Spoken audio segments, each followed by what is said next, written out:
I don't want to be right. What would Socrates say to that? It tickles my fancy. Okay. Okay. Goosies. I don't have hair. Oof. You got Marcos. That's not. Wait. Yeah, That's true. You do got me. Get over here, Marcus. Let me look at you. They don't want it. Tobin and Leroy, ready to deploy. Had to hit it with a little journalism, but that was a decoy. Better have about me, boy. Okay, Leroy and Tobin, hold to the show, man. Still to the stars with the show, and till then his half moon open. Sometimes go taste like a snowman. No proof, I'm a lie about a motive. No proof, like I always wanted him. I never hated him. I never traded him. And if I did, I never ever traded him. You know what is a star? Like another city, the driver's side floor. Gucci get large, so many more. 10 in the more, never a bar. 8, 10 in the more, 2 to the P. Nothing to you, but it's something to me. Handsome as ever, and cute as can be. You can watch it on YouTube with view for French. Ay. This one time for the Twitch. This one time for the text. This one time for the phone line. Whole time, wonder what they gonna do next. You know, I just wish you guys would stop the quibbling. Oh man. Welcome on in, everybody, and good morning. Good morning. Interview. I see you got your interview shirt on. Yeah. All dressed up to go talk to Riles. Oh, that's Godfather Day, baby. Hey, I'm a little banged up. Dude, I was so sleepy. Oh. I was so sleepy. You know, I get home yesterday and I'm just like, oh yeah. It still feels like 7 in the morning right now. Like it's whoo. You have to get up so early. Dude, Leroy's never gonna travel with me again, Marcos. He's never gonna travel with me again. Come on. Dude, I got hold on. No. Let me first of all, this guy is either a TSA nightmare or TSA dream. Oh, okay. Here's what happens every time we go traveling. I'm sitting on the other side of TSA, you know, where people changing their shoes. Yep. Sitting there, and I'm waiting for him either to put on them big ass shoes, or in the case of, keep in mind, it's 5:30 in the morning. And they giving him the runaround at TSA.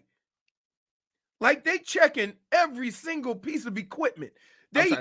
It's 5 in the morning, but this is Vegas time. Vegas time, yeah. Okay. Vegas time. 5 in the morning is Vegas time. Our flight's at 7. Okay. And you know, we had a nightmare. We told you guys about Miami. It was a nightmare getting out of there, right? For sure. And you guys shamed me. I didn't wear, my flip-flops. I went, and so I tightened up the clothes a little bit here. I went sweat shorts, nice, with some, so I didn't have any belt. Good, I thought I was in a good spot. And Vegas, like the line wasn't as long, but they're much more strict. I mean, Jesus, wow! Like they were like, put this electronics separate case. Take off your hoodies. Hoodies. You have a naked scanner. What do I need to take off my hoodie for? Take off your hoodies. Keep your hat, but keep your hat on, not your hoodies. Wait, Marcos. Yeah. This is what I got when I went through. Oh, we got a problem. Hold on. Go through again. Okay, sir. Stand right there. The guy comes over with the blue gloves. He points at the screen. I'm going to have to touch the red areas, right? But I'm going to use the back of my hands. Oh, right? Thanks. Appreciate that. As long as you're gentle. So wait. I'm looking at the red areas, and it's like nuts and boobs. Oh, okay. What you got? Right? That's what I'm thinking. So, and then he goes, I'm gonna have to get the back. I said, you about to give me a reach around? What are we doing? Sir. I'm like, I don't know what to do. Like, there's no metal there. So still though, he went through all of that and still was waiting for me for probably a good 15 minutes. Right. Dude, they have this thing, right? And it's like, it's almost like when you're going through Vegas security, there's like, it's almost like an amusement park game. It's because they have the push through on their car. That means you're getting your bag's getting scanned. Like they're gonna go through it personally. Yeah. So like, so I put all my stuff separately. I put in my electronics, my hoodie, my shoes in one bag, and I put my backpack, which has all the rest of my equipment in there: my recorder, my microphones, my headphones, my cables, a lot of stuff, and my camera, all that stuff, right? Okay. And so they're like, hey, they were like, hey, anything bigger than a cell phone. I'm like, I'm not taking everything out of there. Yeah, like, I'm sorry, I'm not doing that. No. You know, You but get it. It's a camera. it's a camera, right? Like, come on, you know, I'm not blowing anything up with this. Like, I don't know what to tell you. But I get the so they move my hoodie, my computer, that gets the double scan. Of course, the backpack gets the double scan. And so the lady looks at me the first one, she goes, put the iPad on top of the computer, eh? I'm like, what? What do you mean? You didn't say don't put them next to each other? Okay, She goes, dude. that's a double scan. They're gonna have to go back. What? Get out of here. What are we It gets worse. doing? So I'm sitting. I'm sitting trying to get a That's a power double nap scan. because I'm sitting over on the side. I'm ready to go. I'm trying to get a power nap because I'm just tired. We're exhausted, right? And I'm sitting like this, and I just look out of the corner of my eye, and he keeps going back through the damn thing. So they send that back, but somehow they're doing like 5-card money with like the so like my backpack is no longer next to my stuff.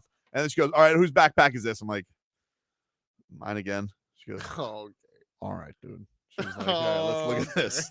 She goes, what's this? And then so like it was this case, right? It was this thing. Yeah. And she's like, what's in that? I'm like, she goes, that headphones. I'm like, you nailed it. She looks at it. She like opens it up to make sure. All right. She goes, hey, where are the microphones? And I'm like, they're in that bag. Like everything has its like own individual bag. And she goes, those are getting scanned through by themselves. So I'm like, come on, dude.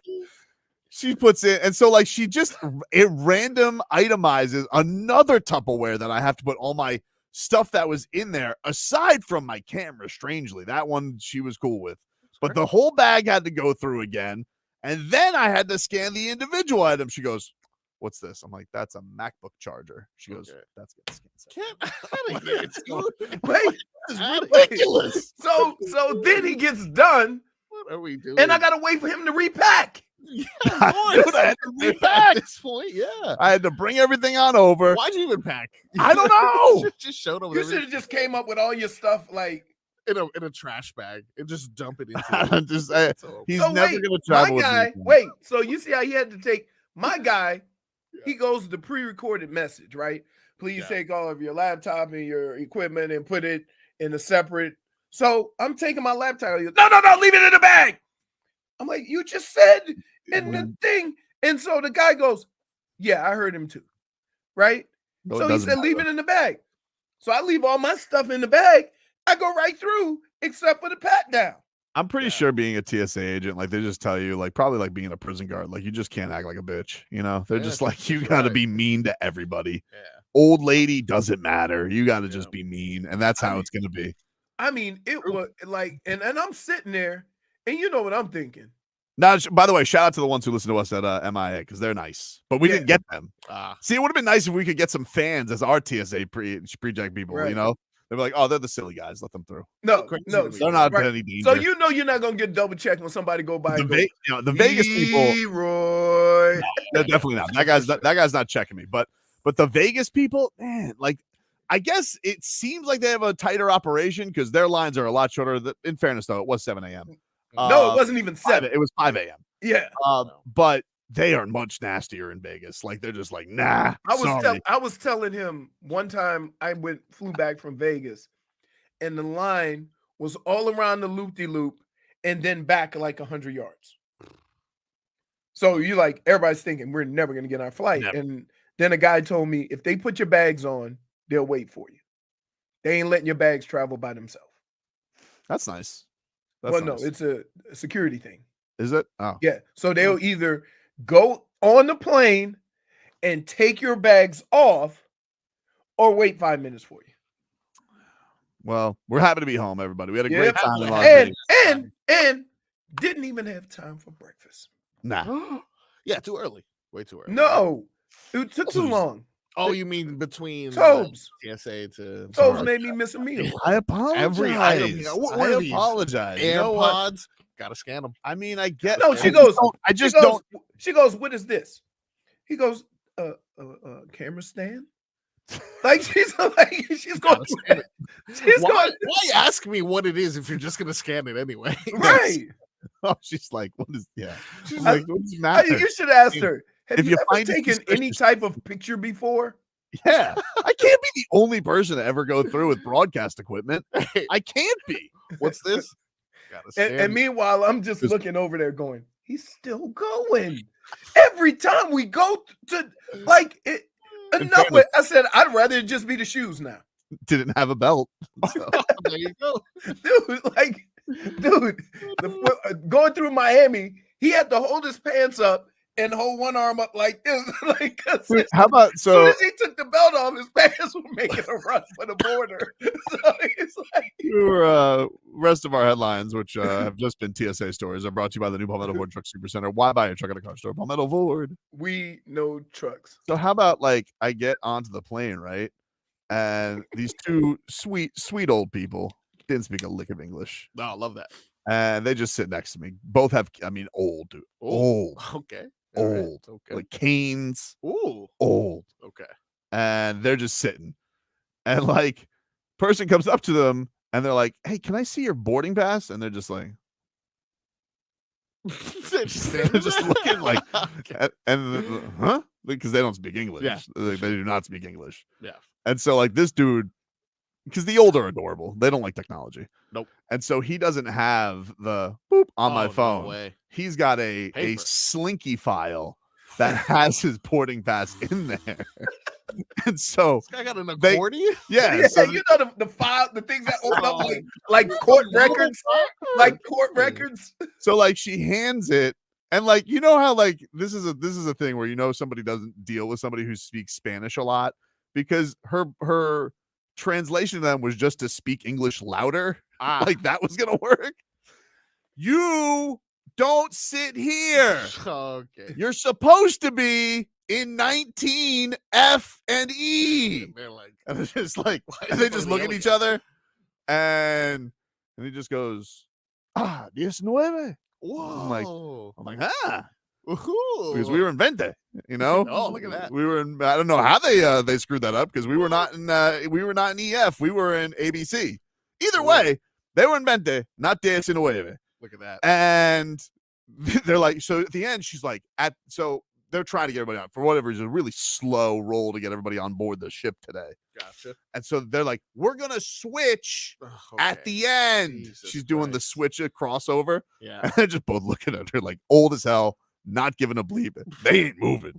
Right. What? Hey. They're not moving, dude. Wait, well, they understood 19 was set. Oh, they knew. Oh, they knew. They knew that they were supposed to move. But guess what? I respect it. They're just like, they just handed the canes to the other TSA person. Yep. They put their canes up to into the overhead compartment. So this is our seat now, buddy. That's like, guess what? That's our seat. And this dude, let me tell you something. He was posting me up because he was taking both elbow armrests. That's Marcos, and that's not even the worst part. So I'm on the I'm by the window. I take off my jacket, which also works as a pillow, and I'm just out. So finally, I get up, to check, where we are in the flight, and I look over at Tobes, and he's like this. He's rocking. This is what he's doing. I can't tell if he's asleep, about to pass out. So now I'm looking because I want him to bust his head. Right? So I asked him what's wrong. He goes, my seat didn't lock. What do you mean your seat It didn't lock, dude. It defaulted to recline, but it also didn't have a holdback on recline. So, he flew the whole 5-hour flight like this. It's kind of rocking chair. It looked like one of those little birds on the, that people put on their desk and just go back and forth. And old Tobes was trying to sleep. It feels unsafe though. Hey, he was trying to sleep. by the way, and all that I kept thinking about was like the chair didn't work, and then like immediately the first thing I see like on Twitter is about to air is Boeing continues to have issues. And I'm just like, I shouldn't have looked at that. Not to mention, it shook us up like a bag of potato chips the whole flight. Wow. And I told Tobes, I said, hey. How long is the flight? 3 hours? No. Like 4 and a half, 5. Like 4 we did make good time. We made good time. But the crazy thing about it is that when we went outside, first of all, for May, it was cold as hell. It was. It was cold, right? And it was windy. And I'm like, Tobes, this is not good for taking off and landing. What's cold? And as soon as we got like, It was you know, 40s? 50s. I would say Oh. 50s. Damn. yeah, but May, right? Yeah, So But look, here's the thing, very windy. right. That's We why took- 'cause, there was a big concert there. A lot of people went out there too. Lovers and Friends tour. And it got canceled. Or Lovers Oh, and Friends- canceled because of the wind. wait, which reminds me, we get on the plane. Like, soon as I get on the plane, I'm out. So people are walking by. All I hear is, sir, sir, sir. I'm like, who in the bleep is waking me up? I look over, Amanda. Amanda Littman was on the. Yes. I'm like, go to Vegas. I don't think she realized I was out of it, right? Yeah. I was Did out. you drop your like headphones or something like that? Oh no, dude. So I had my phone on the little thing they got right there, right? And I reached to get some gum and it knocked it off. And I went to catch it and it hit my heel and I kicked it underneath behind me. Damn. And so I couldn't reach it. So keep in mind, it's tight quarters. Tight quarters, yeah. And I'm like trying to get, and then the person behind me said, I got it. I'm like, thank you. Nice. All right, we'll take a quick break here on the show. Back with more Tobin and Leroy after this. Got you.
Now, welcome back, everybody. Tobin and Leroy here with you, 560 WQAM. Hey, it's Live Nation Contest Week, and we're giving you the exclusive opportunity to win tickets to not one show, but five shows. 5 shows. You What get 5 shows? Hold on. All right. Okay. Before you start your 20, your bit of 20 questions, you get to choose which shows you want to go to enter. And for more details, go to WQM.com/contest. And those tickets are courtesy of Live Nation. I believe when I went to the website, Leroy, to see which concerts are on the line here, because I knew you would ask that. Like, I know as soon, because there was no info on the line. I'm like, Leroy's going to ask me which concerts. And I know, like hockey standings, I need to be prepared with an answer. So according to our website, the ones you get to choose from: 21 Savage. 21. Creed. I love Squeeds. Luke Bryan. Hootie and the Blowfish. Hootie and the Blowfish. So Hootie's coming back? Hootie and the Blowfish are coming back. Yeah, Hootie and the Blowfish are playing. Not Darius Rucker is playing, but not Darius Rucker is playing. Like, right. Hootie and the Blowfish. So he's back. Hootie. He's Hootie in this group. No, he's not Hootie in this group. That's not what he is not Hootie. By the way, Darius Rucker. Stop it. When I say Hootie and the Blowfish, I know who you're, but that's not who it is. Anyway. Hootie and the Blowfish, 30 Seconds to Mars, Train, and they also say and many more. So you have plenty to choose from. Those are among those. And as Schmieden said, all intangible show, pretty much, except for 21 Savage. 21. You know he's English, right? Isn't 21 Savage? Is he?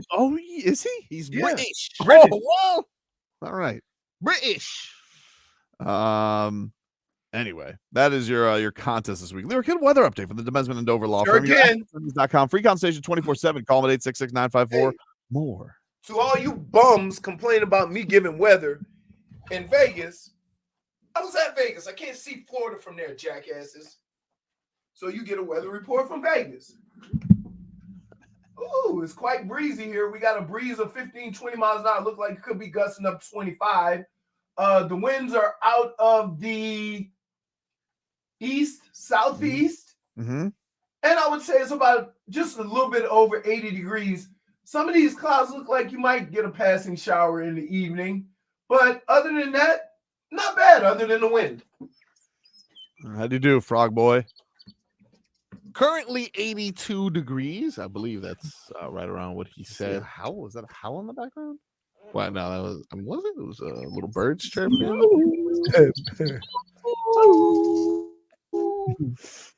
And we are looking at winds 13 miles per hour. Small chance of rain later, somewhere around 14%. All right. Yeah, this is a golfer, dude. He's a golfer. Indeed. Panthers, they finally return to action tonight. They start their second round series against the Boston Bruins. The puck drops at 8 o'clock from Amarant Bank Arena. Coverage 7:30 on 560 WQAM with Panthers preview. Get you all set for all the action. A rematch of last year's first round series where the Panthers, of course, broke the hearts of every O'Keefe and O'Malley. They thought they were on their way 3-1 up in the series. Nearly blew it again. I mean, these Boston Bruins. I mean, they did things out. However, they did win in overtime in a game 7. Oh my God, that Toronto. Oh, watching those fans get heartbroken. Yeah, it was great. Did you see how they scored the goal? Dude just shot it deep and took a crazy bounce off the wall right in front of the net. It was it was something, man. But it was, I thought, it was Pasternak with the backhand. Right. But what happened was he was just throwing it in, right? It hit the boards and bounced, like, instead of going around, it bounced back at him towards the net, like it hit a crease or something, and came right back in front of the net. Well, the Panthers, who have been sitting and resting with their top hats and monocles for a few days. So my question is, no. I'm saying this as a competitor, right? Yep. I don't like the get back series, right? I would have rather played Toronto.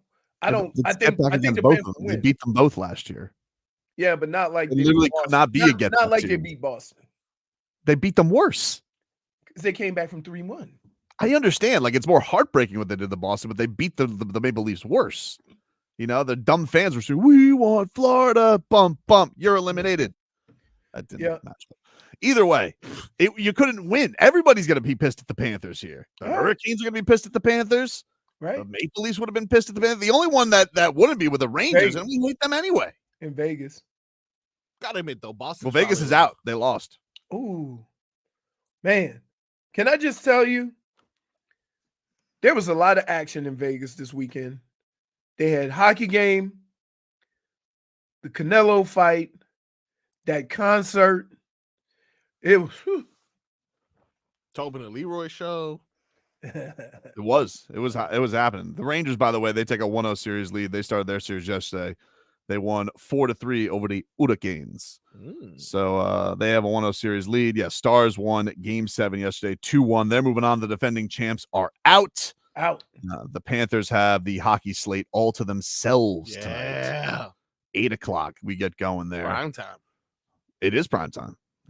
It's going to be exciting. That's a later start than normal. Yep. Do we still get it on Bally? Wasn't there something weird going on with Bally recently? I don't think it's on Bally anymore. Oh, I could be wrong, but I thought it was like NBA. First round. It's on ESPN tonight. That's right. It's on ESPN tonight. So if you want to sync up with the local flair, fire up your Odyssey app with Doug Plagans. Get that going for you. And you get You want to know another reason why I'm glad to be in Florida? Besides the family and the wife and all that. The coffee for sure. My coffee didn't cost $12. That's good. That's a good point. Still on your didn't go to your California though. It seems like you're a Starbucks guy. No, I was just in like I didn't feel like making a run for Starbucks guy now. Dude. Look at you, dude. All fancy schmancy. Venti mochi. Look, can I just tell you something? It's too. I gotta say too much to order coffee at damn at Starbucks. I'm like, give me a large. I ain't saying venti or large. You should print out cards. We'll take a quick break. Back with more for this. And Leroy is sponsored by Ken.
To all the teachers that told me I never amount to nothing. To all the people. All right, welcome back, everybody. Tobin and Leroy here with you, 560 WQAM. Oh, good, baby. Up until 2 here on the program. You got to play it all the way to that part.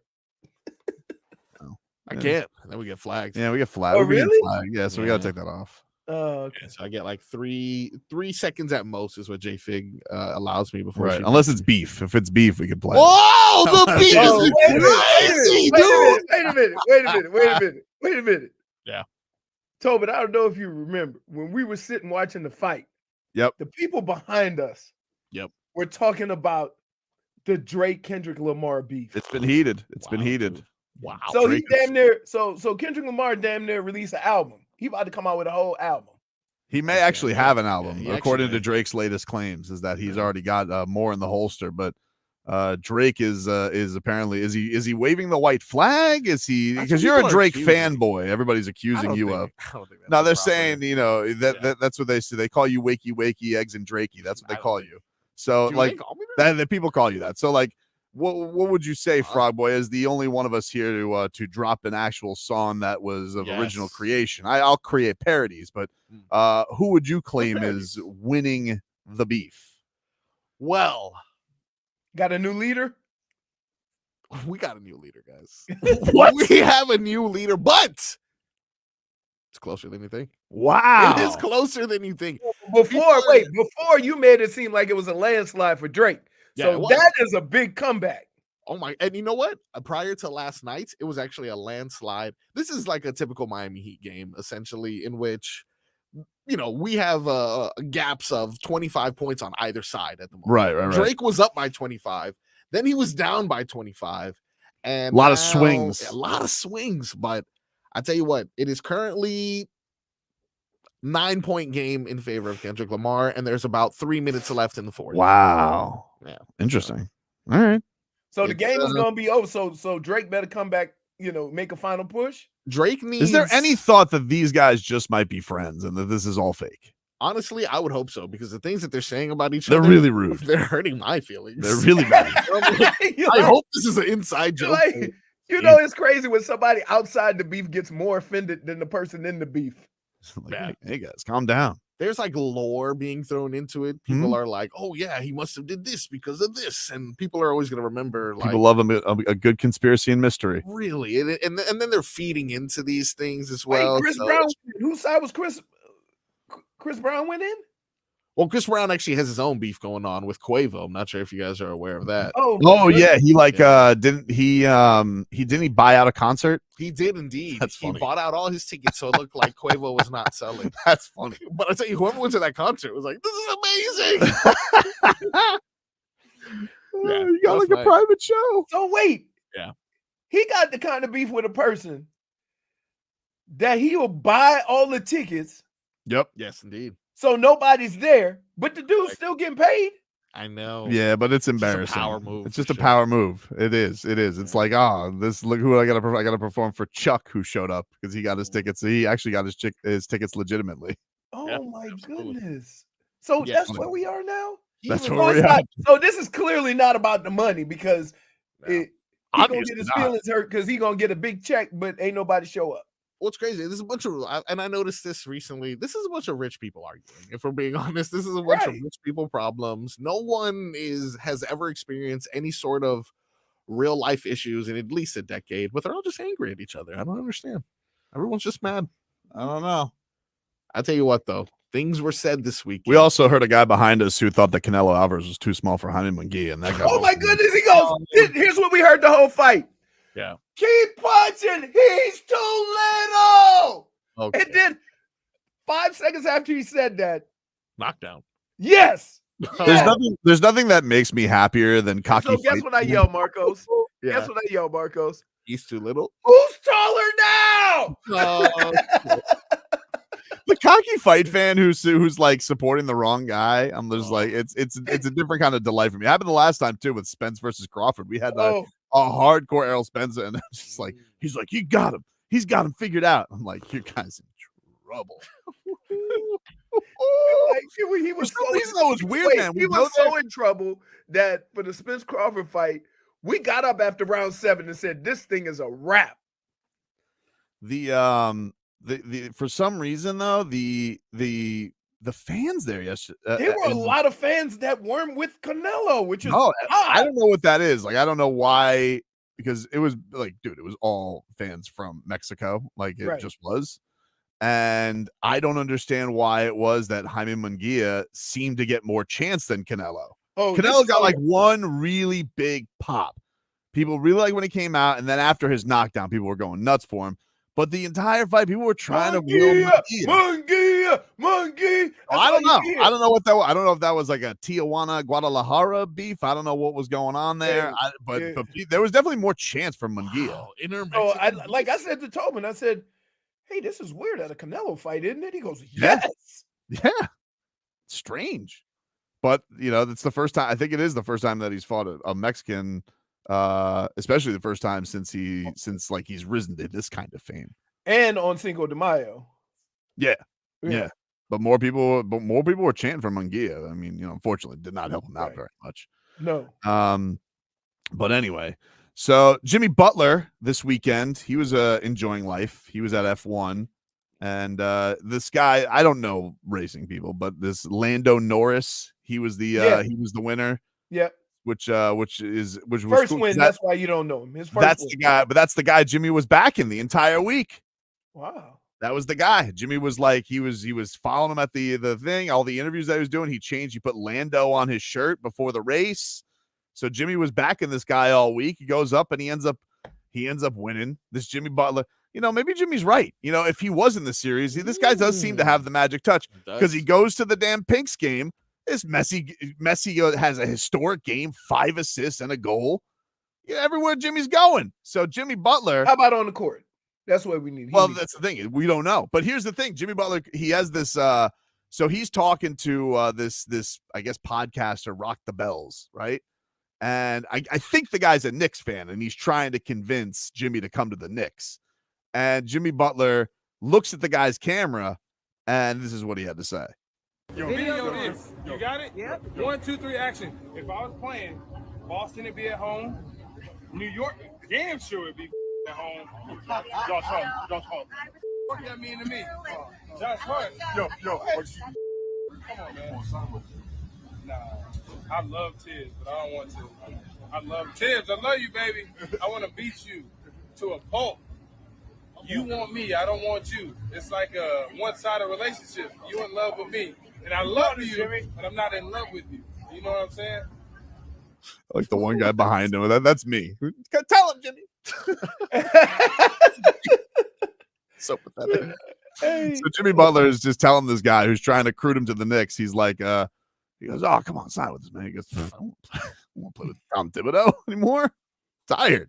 I'm tired. Tom Thibodeau, by the way, came back and he was asked about this. And when asked, he goes, Jimmy Butler, and he goes, "Who?"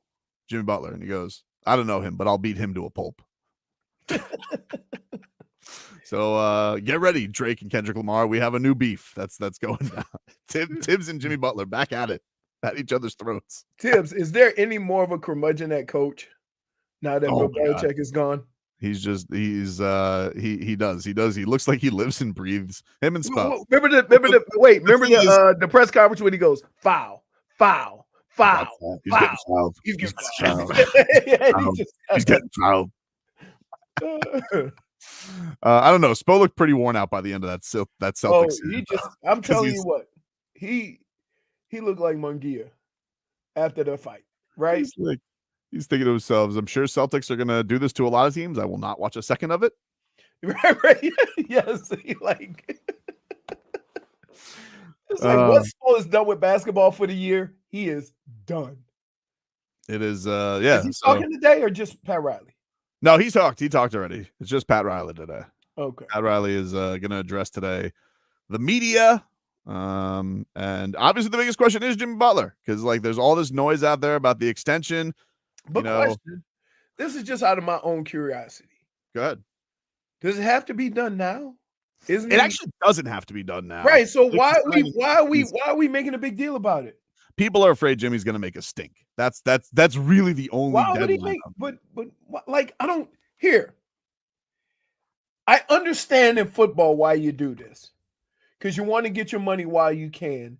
Yep. And if you have a year or two left and you just came off a good year, right? Start kicking the tires on it. And a lot of times you can redo your contract and help the team out for the next couple of years while getting that extension. This is football. So I get that. I understand why players get disgruntled, right? But here's what I don't understand. A basketball player got $80 million left on his contract, and he's gonna be disgruntled because he's not getting two more.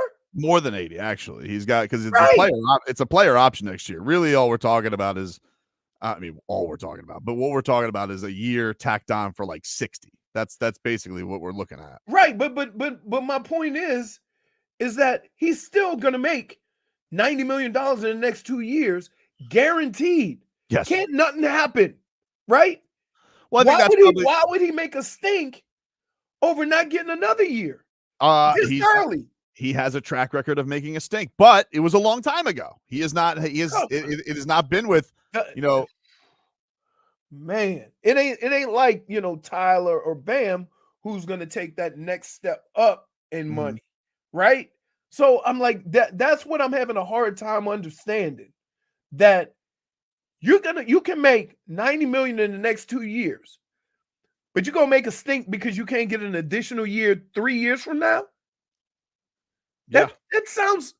It is petty. It is petty for sure. That's going to be hard. That's going to be a hard thing to like. It's not other sports, right? It's not other sports. It's not football where your money ain't guaranteed and something could happen tomorrow. Right. I think the only thing that makes it awkward, because I don't know if Jimmy's going to act like it, but he's been very open that he doesn't want to leave Miami. He's telling the crowd, first of all, he basically, spent the entire weekend patrolling all of Miami with the F1 and the Inter Miami. He says he wants to open a coffee shop down here. He says he doesn't want to wear another jersey. And I believe him. I believe him too. I don't think he wants to go anywhere else. But that being said, the one thing that I would say could cause feelings about this, and I'm not saying it's right, I'm not saying it's wrong. The thing you have to wonder is, in Jimmy's past, what has happened is if there was money available that he didn't get, but another guy got, well, that kind of causes things. So if Bam is going to get his extension, Bam's in a different situation. I understand, but tell that to Jimmy Butler. I don't know if Bam gets it and he does not. Will that cause a stink? I don't know. Man, that just makes it like, and I'm all for a guy getting his money, but it's one thing to try to get another year when you're going to get $90 million in the next 2 years guaranteed, or say if that last year was a team option, right? No, then I could understand you saying, okay, well, let's fix that. Let's add on some years and fix that team option or something like that. I understand that. So I'm not. Jimmy gets just under 50 this year. He gets 48.8. Next year, the option year, he makes 52.4. I believe if they do the extension, 100 million. I believe if they do the extension, what it would do, I think the numbers I read were, I think it's like goes up to 54 the option year guaranteed, and then the last year would be 58 million, something like that.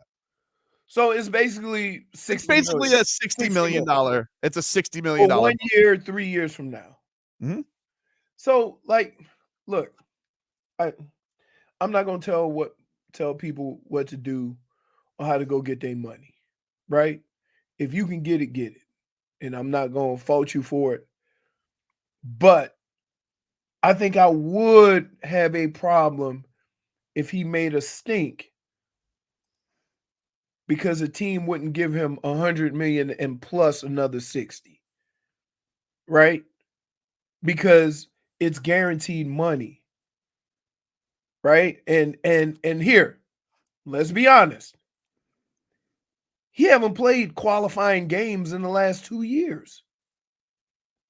You talking about like the amount in the regular season? Yeah, I got you. And so it worked out last year where Jimmy was Jimmy, and they made it to the finals. But I'm telling you right now, Pat Riley is going to say something about, having guys in and out and struggling just to get to the playoffs. It He has to. He's Because here's the other thing you don't realize you're doing. You're running Bam into the ground, having to pick up the slack for guys, your star players being in and out. Yep. So let's start there. Who also wasn't 100%. Just, Bam was Right. dealing with stuff Bam this was year, banged up too. So, like, man, again, I ain't mad at Jimmy. I ain't mad at Jimmy for going and trying to do whatever he can to get that extra year. However, I think I would have a problem if he made a stink about getting $100 million in the next 2 years and the team not giving him another year for 60, based on what we've seen the last 2 years and about how much he's played. They're taking an extreme chance from the team and seeing what is happening to their young talent. Take a quick break. Back with more after this. WQAM and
Hour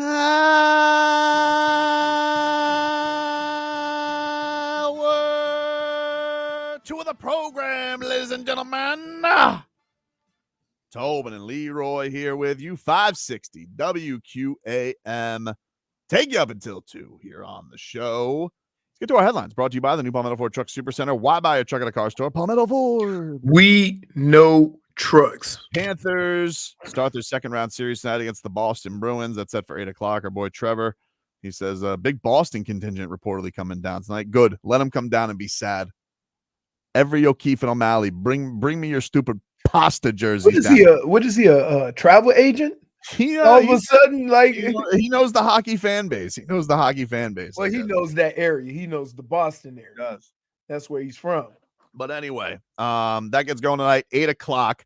If they want to come into the building and be sad, that's fine. I mean, we're not going to have ourselves a Sixers-Knicks situation here tonight because the Cats are going to light this puppy up like a Christmas tree. I can't wait for it. 8 o'clock, 7:30 is our start time for coverage. Panthers preview. Doug Plagans with the call, and that should be fun. The Pinks, they beat the New York Red Bulls 6-2. Lionel Messi, some refer to him as the GOAT. Heard that before. Yep, he's He good. kind of looks like him and Canelo got a lot in common. Both gingers. Which I didn't know that about Messi, to be honest. Both not like. Well, in fairness, Messi put on a much better show for Jimmy Butler than the Heat put on a show for Messi and the Pinks. Yep. Yeah. So they win. They're killing MLS right now. I mean, like that's right. That's like because you don't know when they're playing, what they're playing, but MLS they're killing it. Have they only lost like one game? I think 1 or 2. Like they're right. Yeah, they're off to and they've been rolling as of late. So we got that. Pat Riley's going to address the media today in his end of season press conference. And somebody said he ain't gonna call Jimmy out. I'm like, what? He called out D Wade one off season. He might. Yeah, you don't see. That's the thing with Riley. You don't know. You don't know because he's gonna do it. He gonna do it in a kind of. He ain't gonna just call him out. He'll say something like, "We need to get some guys playing during the season, so we're not in this situation every year." Yeah, I think he might say something like that. I think the thing that's just frustrating, I think the thing that's just I think the thing that's just frustrating for him is just the games played. That's definitely the thing.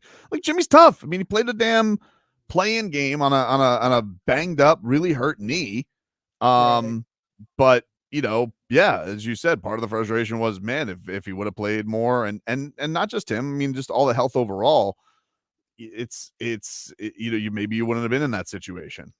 You got 2 of your big 3 that missed a whole bunch of games, and I think it's good and it's bad. It's bad because you need them to win, but it's good that now you've kind of got an opportunity to see what Jaime can do and what Jovic can do. And it kind of leads to where you are in the future with your franchise. But he's got to say something about it because I know, especially Pat Riley's old school, right? I mean, you think of some of the great players he's had on those teams. They played all 82. And so he gets the fact that you got to manage certain guys on back-to-backs. He probably understands that. But that's not what we're talking about here. For whatever reason, there's guys missing. I mean, Tyler missed what, 40 games this year? Yeah. Right. Yeah. You got Tyler missed 40.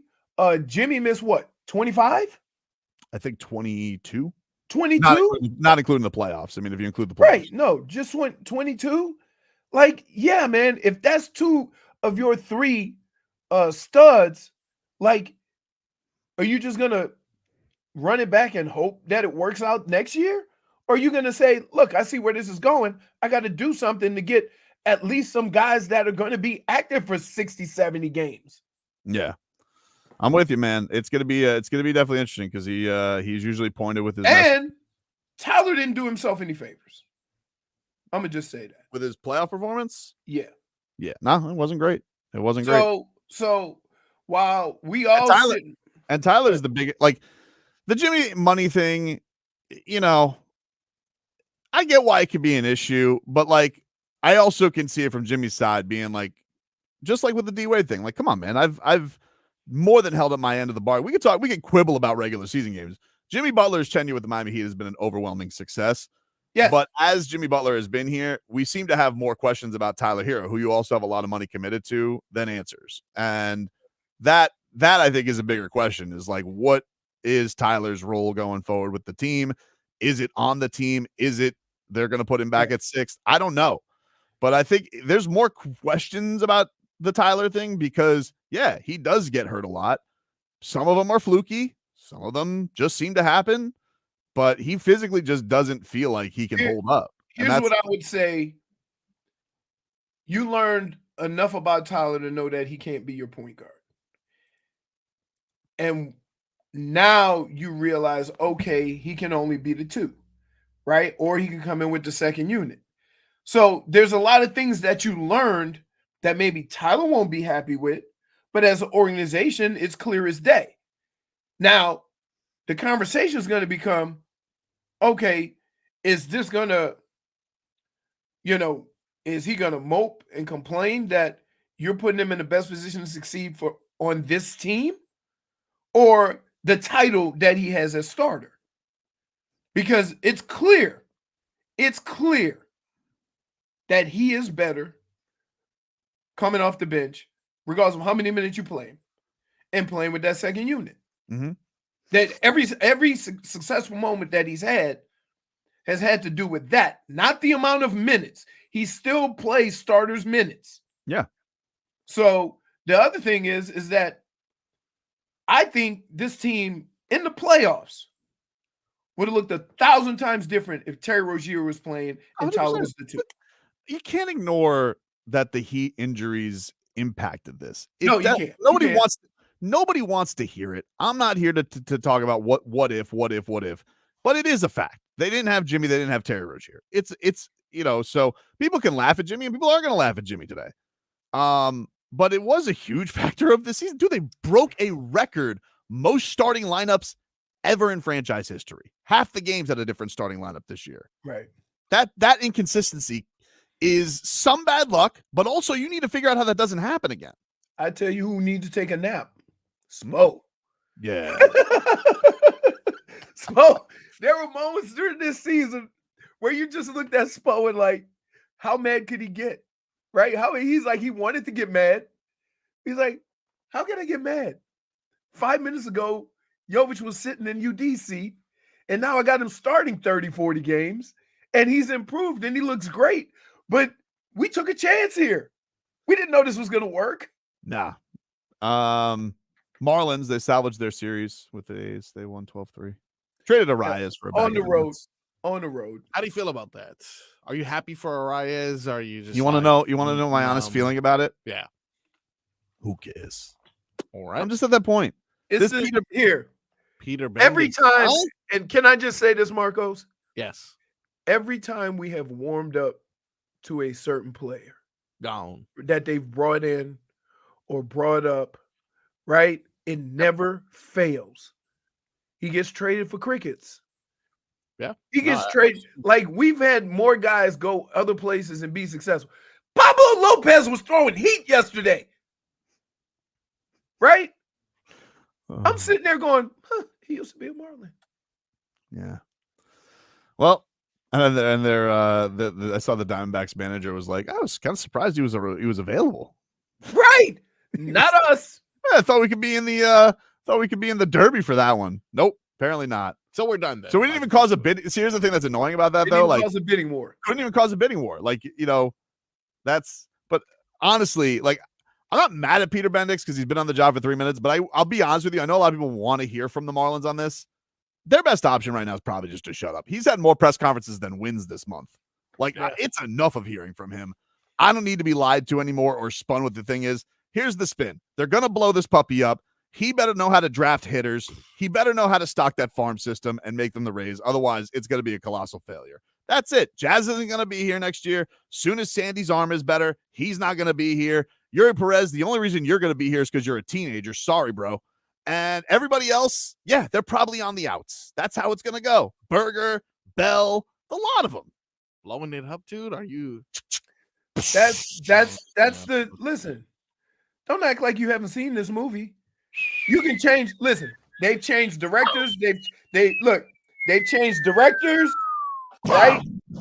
They've changed directors. They've changed stars. They've changed backgrounds. Yep. They've changed all these things, but the movie ends the same. For the last 20 years, the movie ends the same. Disappointing, but also predictable. Take a break. Back after this. Wow. This hour of Tobin and Leroy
All right, welcome back, everybody. Tobin and Leroy here with you. Hey, it's Live Nation Contest Week. No, please go ahead. Guess what? Guess where I first heard this movie? This Probably song. comic book movie. Daredevil. Daredevil for sure. This how, dude. Leroy's thing all the time when we're just walking around the room. He goes, "What's this from?" I don't know. I'm not sure. But it is Live Nation Contest Week, and we're giving you a chance, an exclusive opportunity to win tickets to not one, not two, not three, not four, but five. Wow. 5 contests for you to choose from. Just go in and enter at WQM.com's contest page. Those tickets are courtesy. What's wrong with What's me going on? I think Who's I think Curtis? Your mouth has got Those your mouth tickets- got stuck at TSA. Yeah, those tickets are courtesy of Live Nation. Like I ended one segment today. It sounded like I was drunk. She was drunk. I was like, "What? I said I'm bringing it back." I'm like, "What is going on with me today, dude?" Oh, yeah. Anyway, if you guys want to win, WQM.com on the contest page, you guys can win those tickets. Speaking of fun, you know who we saw was sitting on our row, Marcos? Who's that? Booker T. Booker T. Five Yeah. time. Hey, Okay. check this out. Legend. He ain't that big. What? Not. No way. Damn, I gotta see how tall he is now. Booker T height. Spinaroonie. 6'3". You think he's not that big? Nah. 6'3", 250. I think that's in wrestling boots. He ain't 250. Oh man. I know what Not 250 more. I look mean, he's not at his fighting weight no more. No, I know, but I know Yeah. what 250 look like. All right. I know what it didn't look like. It didn't look like Figueroa or anybody in that co-main event. Oh my goodness. Wait, the winner looked the worst. I know. Oh, the Barrios. Yeah, the eye. That was crazy. Ooh. Oof. Marcos Yes. is still sitting here. He wants to know how come you haven't apologized to him about nailing the Odell Beckham dude. contract. I have been Hold on. waiting Hold for on. this. Hold on. The argument Yep. was not about Odell Beckham. Oh. Wait. The real argument was about spending $7 million for Odell Beckham. All right. And we ended Is up that not spending- accurate? That's what the argument was about, spending that much money for Odell Beckham. Yes. So now they spend $3 million. No. And then wait, let me tell you something. First of all, your argument is fraudulent. Oh, Because here's what you said. Here he comes. You send a text. Here he goes. Here's what the text says. Lamar on these Here's what the text says. Yeah. Odell Beckham, $8.2 million. Uh-huh. It wasn't. Yeah.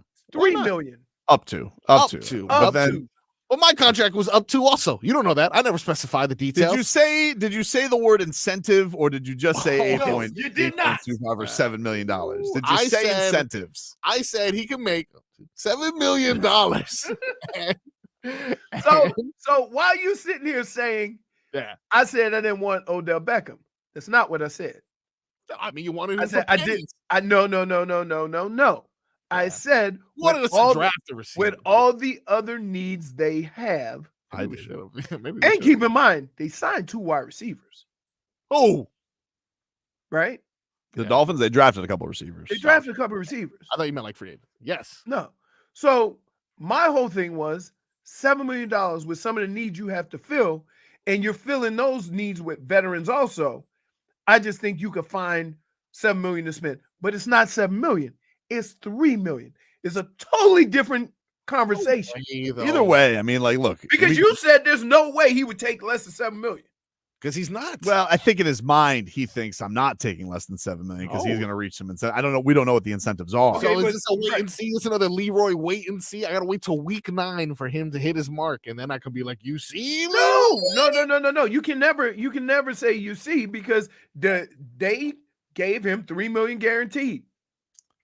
no way." I think the thing that you should really apologize for is I think you said that nobody wants to play with Tua, and that now you should apologize because Odell Beckham wants to go play with Tua because you were like, oh, he wants to play with Lamar Jackson. He doesn't play with Tua because Tua's got a noodle on. Well, how about now, dude? How about Oh, now? okay. That's where you were wrong. So we're gonna ignore That's where you were wrong, Drake fanboy. No way. Odell broke up with Kim K, and he knows where to go.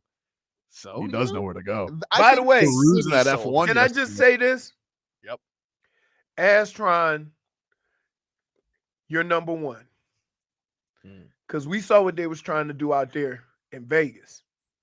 Not the same. Not the same. Not the same. Tell you what, Detroit wasn't the same either, if I had to be honest. But I don't want it. It was a great time in Detroit. Love you. Great city. Oh no, we had a good time. Yep. It was the fight was amazing. Right? We seen the one guy get knocked out by a liver blow. Yeah, that was crazy. Ooh. Figueroa. Yeah. Knocked him out. J-Fig's cousin. Yep. Knocked him out. Body shot. Which because he hit him with a below the belt shot earlier in the fight. Oh my goodness. I didn't think the guy was going to continue after that. Yeah. I would have milked. And a head boy, don't forget, and a headbutt.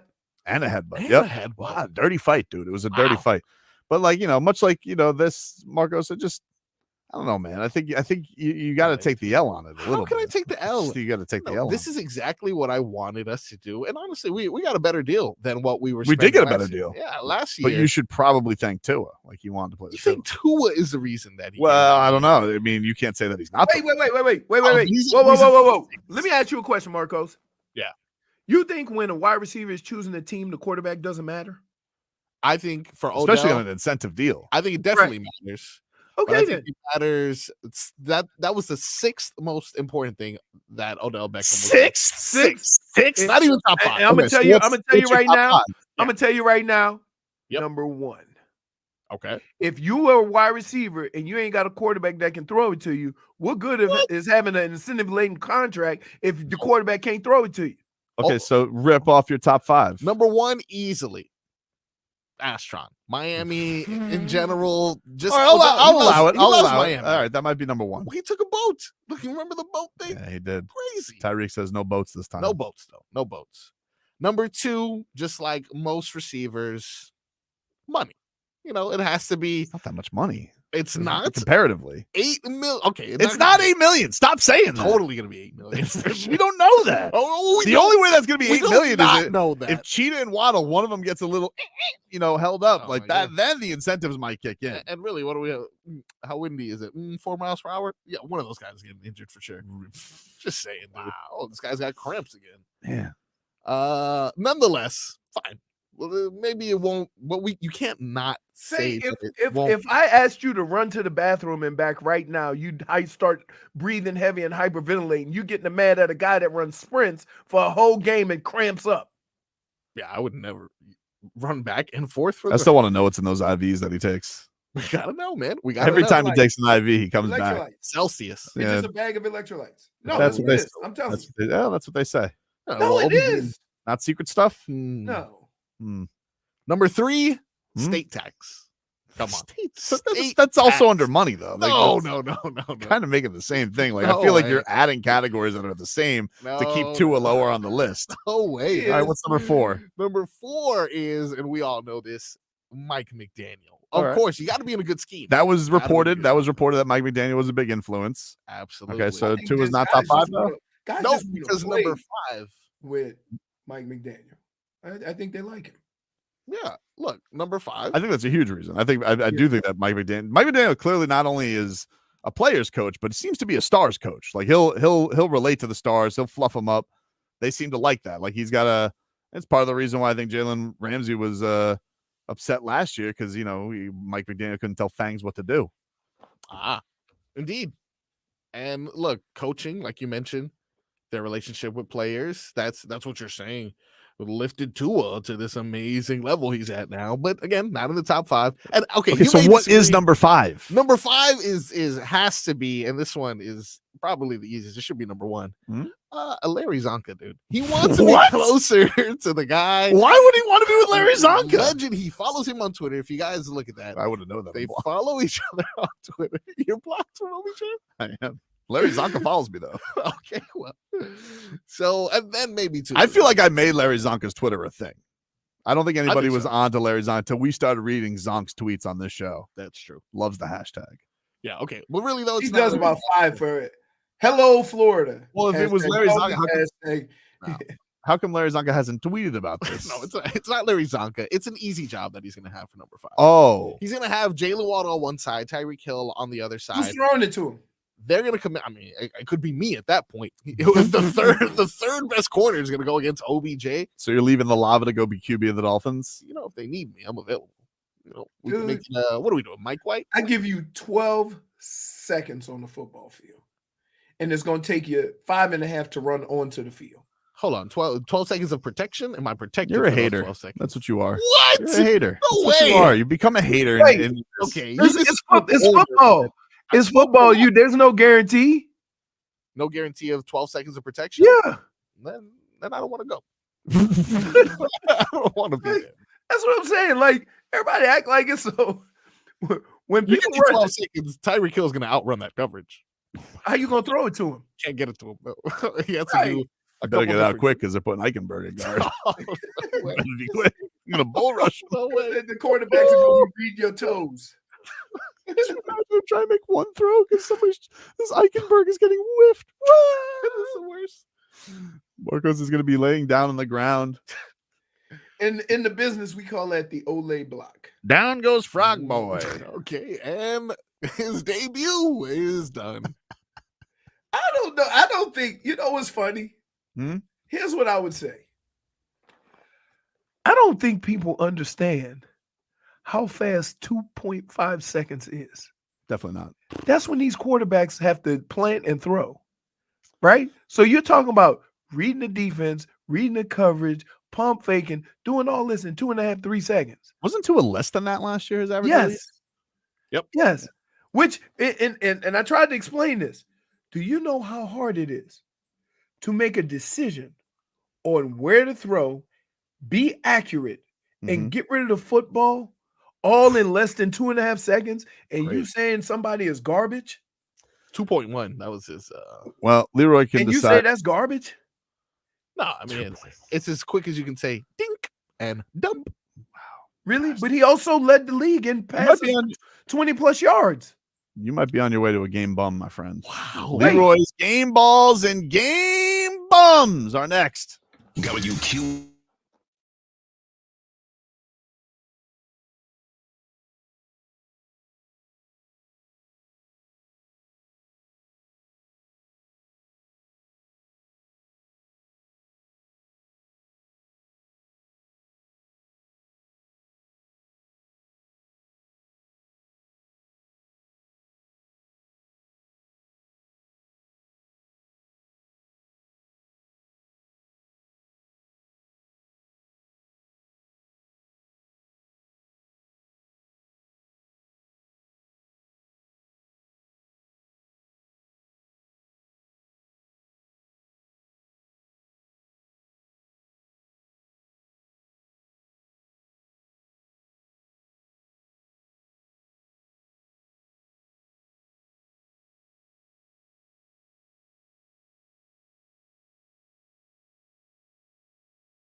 This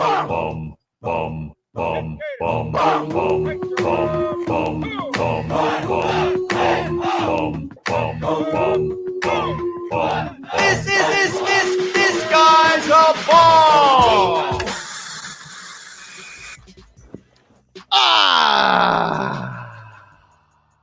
Leroy. What's up? Our boy is on the way to be boots on the ground for Pat Riley's press conference. Yep. So he left the kids in charge. Yep. So I have an interesting dilemma. What's your dilemma, my friend? Because I naturally wanted to go with the fight or Messi, or Stephen Ross for putting on what is an amazing event down there by the stadium. And that man has dumped so much money into, his own money into it, not taking a penny from the city. I wanted to go there. Yep. But I'm not going to go anywhere because I'm going to go with our boy. And I'm going to tell you why. Our boy? Tobin. Oh, dang. We had Oscar De La Hoya on. Yes. And Oscar De La Hoya and Canelo Alvarez, whose name is Saul. I did not know that. I did know that, but it's still strange every time. Yeah, strange. And we had him on, and we were talking about it beforehand. Good interview. I said, can you not just go after him about Canelo? Right? Can we warm him up? He's like, no, I gotta go. I gotta go at. So the way he's talking to me, I'm like, oh my goodness, dude is gonna get mad. He's gonna cuss. He's doing all of Radio Row. So I'm like, we just gonna irritate him. Tobes, he went in there like a pro. Dude started talking, and I was like looking at him. I'm like, that boy a pro. Whoa! I was impressed, right? And so I'm like, kudos to our guy for knowing how to go in there. Now, I will say this. Yes. It's boxing. It's the fight game. Correct. That dude is a lot more professional around the fight people than, I should have went silly sauce on him. You should have. But you know what? I was so impressed at how he was, going about it. I was like, you know what? Just got to let him cook. That boy good, right? Good. So he gets you right. Your game ball. He get my game ball. Right. He also gets my game bum. Oh, a double. Oh my god. Because every time I travel with this dude, I'm sitting on the other side waiting for him to get through TSA check-in. Every flight, not one. Every single flight I look by. One time he got his belt in one hand and he's holding up because his pants gonna fall down, right? Like then he's an undisputed champion of the world. World. He finally doesn't wear a belt, right? And he goes through 17 times because they got to check every individual item in his bag. And I'm like, yo! Damn it, Tom. Not once. Bum. Every time. That's fair. Every time. We try to talk him into, hey man, don't wear tennis shoes through TSA. You wear some flip-flops, put your shoes in your bag, switch if you want to when you go through, right? No, I gotta wait for him to tie his shoes. Right? And every time. Like, come on. Have you guys considered? Remember, Danny Green was on with us last week. And TSA pre-check. Have you guys considered potentially? I'm looking into it. Yeah, I heard it's not that expensive. That it's like a yearly fee of something that's affordable. Right. Especially if it's going to save you this kind of time and headache. Right.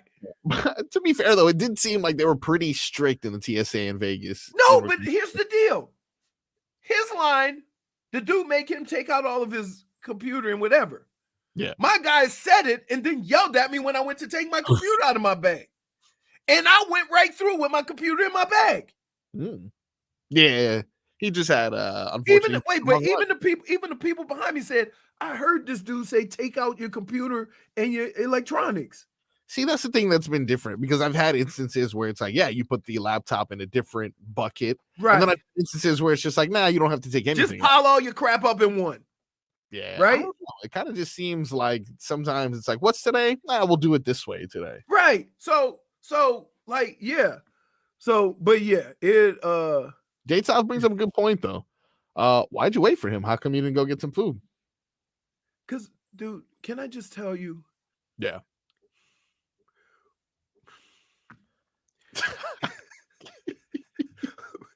Like, first of all, in the hotel, our rooms are never next to each other. Yeah. Right. So we always have to meet up. Right. And here's the deal. If you say you're gonna meet up here, don't go looking. Because then we're gonna be chasing each other around the casino. Of course, right? Cool. Yep. So I'm not going to leave. And then where are you? Right? Yeah. So I just sit there. I'm not like if like, and I'm not gonna go get breakfast and then he don't, you know what I'm saying? That's a bad friend. Yeah, that's a bad friend, right? Fair. So I'm like, yeah, man. Like it was essentially he kidnapped you. So like even when we meet up, we like sometimes he'll come over by me. Or one time I went down early and went to where he comes out of his elevator. Because you can't go and wait outside the elevator. You need a key card to get, and they have like security guards waiting, so you can't even go by the elevator. So you got to wait outside there. It's so many people though, right? Yeah. Like you, like I go, hey, where are you? I'm waiting outside of you. Well, I'm waiting outside of your thing. So now, like, yeah, so that's why I didn't want to, like, after doing that for a few days, I'm like, I'm gonna just sit here. I can see him, and we'll just walk over there together. That's fair, right? That's a good friend. That's a good friend, right? So yeah, but oh my goodness! But let me tell you, let me tell you, that we had some meals in us now. Yeah, I was gonna ask. Let me tell you. So we went to Herbs and Rye. Okay. Went to Herbs and Rye. Excellent. You guys didn't meet up with like a random group of Michigan people? No. The group that I was playing Pie Guy with, they were from Canada. So then we go and we ate at this one like sports bar to watch the hockey game on Friday. Solid. They had the biggest what do you call it? The dip, the French dip. What do you mean? Biggest French dip ever. It was massive. It was How like, big we talking here? Huh? How big we talking here? Is this like a cereal bowl, or is this like? No, I'm talking about the French dip where you get the big sandwich and you dip it in the au jus. Yeah. So okay. It was almost big as my laptop. Massive. Wow. But here's the kicker. Yeah. It was delicious. I could only eat half of it, and you can't take it to go because you got nowhere to put it. You can't got nowhere to put it. Okay. So we had that. I had some tater tots with it, and then we got a little warm up. You know, we got some warm up wings. You know, while we watching the hockey game. Beautiful, okay. Right? Here's the problem: can French dip have soft bread? Doesn't it already get soft when you dip it? Yes. So the bread was like a bun, like a bun, like a big giant hamburger bun or whatever. But when you dip it, it was soggy. Yeah. Right. So it kind of took away. You almost need like a French bread or a baguette, that when you dip it, then it gets to where mine was when it started. Yeah. Other than that, that's a good point. That's a good point. Yeah. So that we are a bread connoisseur. Yeah, that was look, that was good though. We ran up through that. Good. Right. Any buffets hit at any point? Hold on. Yeah. Let me tell you something. Okay, you look upset. You look upset right now. Tobin, yes, is the heavyweight champ of the world when it comes to buffets. Yeah. I looked at him. I looked at him and say, "You are winning today, my friend." What day was this? Because I know the price changes. This was Saturday morning. Oh, this is full price. Ooh. Woo! Full price. Right? Yeah, we talk about what? We talk about, I want to say 30, 39.99, somewhere in there. All right. Yeah, that sounds about right. So I go through $40. And here's the kicker. Yeah. There's like an omelet station, a carving station. All There's fruit. Nobody touched that damn fruit because I seen the people coming in there. Ain't no damn fruit. Then over here, there's meat and rice. And then over there, there's some other stuff. So you just filling up your plate. I got some eggs and what have you, some bacon, right? Yeah. And then, did that thing. And then I was like, you know what? I think I'm gonna go back. I seen a couple of dudes. Like we went all the way in the back. And there was these two black dudes. They got a salad. What? And I looked at them and said, who are you fooling? $40. Who are you fooling? Yeah. Like you don't need shrub. Time. Yeah, you're wasting the grass. Like, don't eat the salad. You ain't gonna eat that salad. And they start laughing, right? Because look, 2 seconds later, we walk by the salad and there's ribs. Oh, right. So the guy starts staring at the salad plate. Yeah. And he was trying to I say, I told you, leave that salad alone. Yeah, maybe on a cruise ship because it's free. I'll just be like, man, that was free too, though. Like it was free too. You already paid for it. That's what I'm saying. Well, okay, I guess. Right. So cruise ship. Other than that was really about it. The only kind of bad eating experience that I had was we ate at like 8:00 on Thursday. PM. Yeah. I got done with the show. And I didn't really eat breakfast. So I was going to wait until like 3 and just go get a little Mighty Bite. Something like that. Okay. So I was like, you know what? I'm going to go get one of these pretzel dogs. Right? They have a night. It's nothing but a little pretzel dog place. All they do is pretzels. It's called New York Pretzel. Right? They got all the different kinds of pretzel dogs. They got the big pretzels. They got the little pretzel hot dogs you put in the cup. The cinnamon. Nice. Whole spread, right? So I'm like, all right. So I walk by there, and then some random person goes, "Don't do it. Don't do it. I had one earlier. It was terrible." What? So I'm like, this random person. Like, she told me, I said, but I really. Did she look credible though? Did this person look credible? I don't know. The mom was like looking at her and like, it's like, yeah, she like, and I'm looking at her like, the jalapeno and cheese one looks really good though. Oh, I'm like, okay, so here's what I'm gonna do. Never mind. Nice. They have a food court right there too. Nice. Yeah. I say, you know what? I'm gonna go get a chicken sandwich. Okay. Right? Just like a random, Chick-fil-A. Right. This is called wings something, but they got chicken sandwiches. Yeah. So I go get a chicken sandwich, $20 for a chicken sandwich that's smaller than a chicken sandwich at Chick-fil-A. Right? Did you say $20? Yes. $19.99 for no fries, no nothing, just the chicken sandwich that they wrap up in one of them little things and hand it to you like this. Right? A whole Publix thing. That's crazy. Right. I take a bite. No way. There's no meat. It's all like bready. Okay. So for $20, I'm like, I can't eat this. No, so I take 2 bites. I throw it away. Damn, you didn't even bring it back to them? Like, hey, come on, like, let me get another meal. You in Vegas, dude. Nah, of course. Right. You got. Sometimes you win some. I got. Yeah, man. So then I go to the pretzel dog place. Okay. We're back at the pretzel place. I'm back at the pretzel dog place. I'm like, damn, the jalapeno and cheese look good. So I got it, right? Yeah. $16 for pretzel dog. She goes, you want some dip with it? I say, hell no. How much is the dip? $3.50? Yes. Put a little cup of dip. That's crazy. I'm like, you want some cheese dip? I'm like, it sounds delicious, but not for that. So what was the final verdict on the pretzel dog though? It was fine. It cost me $40. Yes. For a Mighty Bite. For lunch. Yeah. Yeah. So that's so like, but here's the deal. Yeah. I spent $40 for that. Yep. We got a steak for less than that where we went to eat. Because it's half price. Yeah, it's half price. So Tobin got a strip steak that's normally $78, half price. They have meat happy hour. What? Yeah. That's right. You did mention that. Now, I will tell you, Meat happy hour. Them appetizers, drinks, and sides kick your ass. Yeah, I can imagine. You see, so that's how they get their money. They winning, but it's not about. I don't want to pocket watch necessarily, but you've talked about it so much. I'm definitely gonna go to Vegas one time. I would like to take my partner. Right. More or less, what am I looking at? Am I looking at like $400? What, herbs and rye? Yeah. No.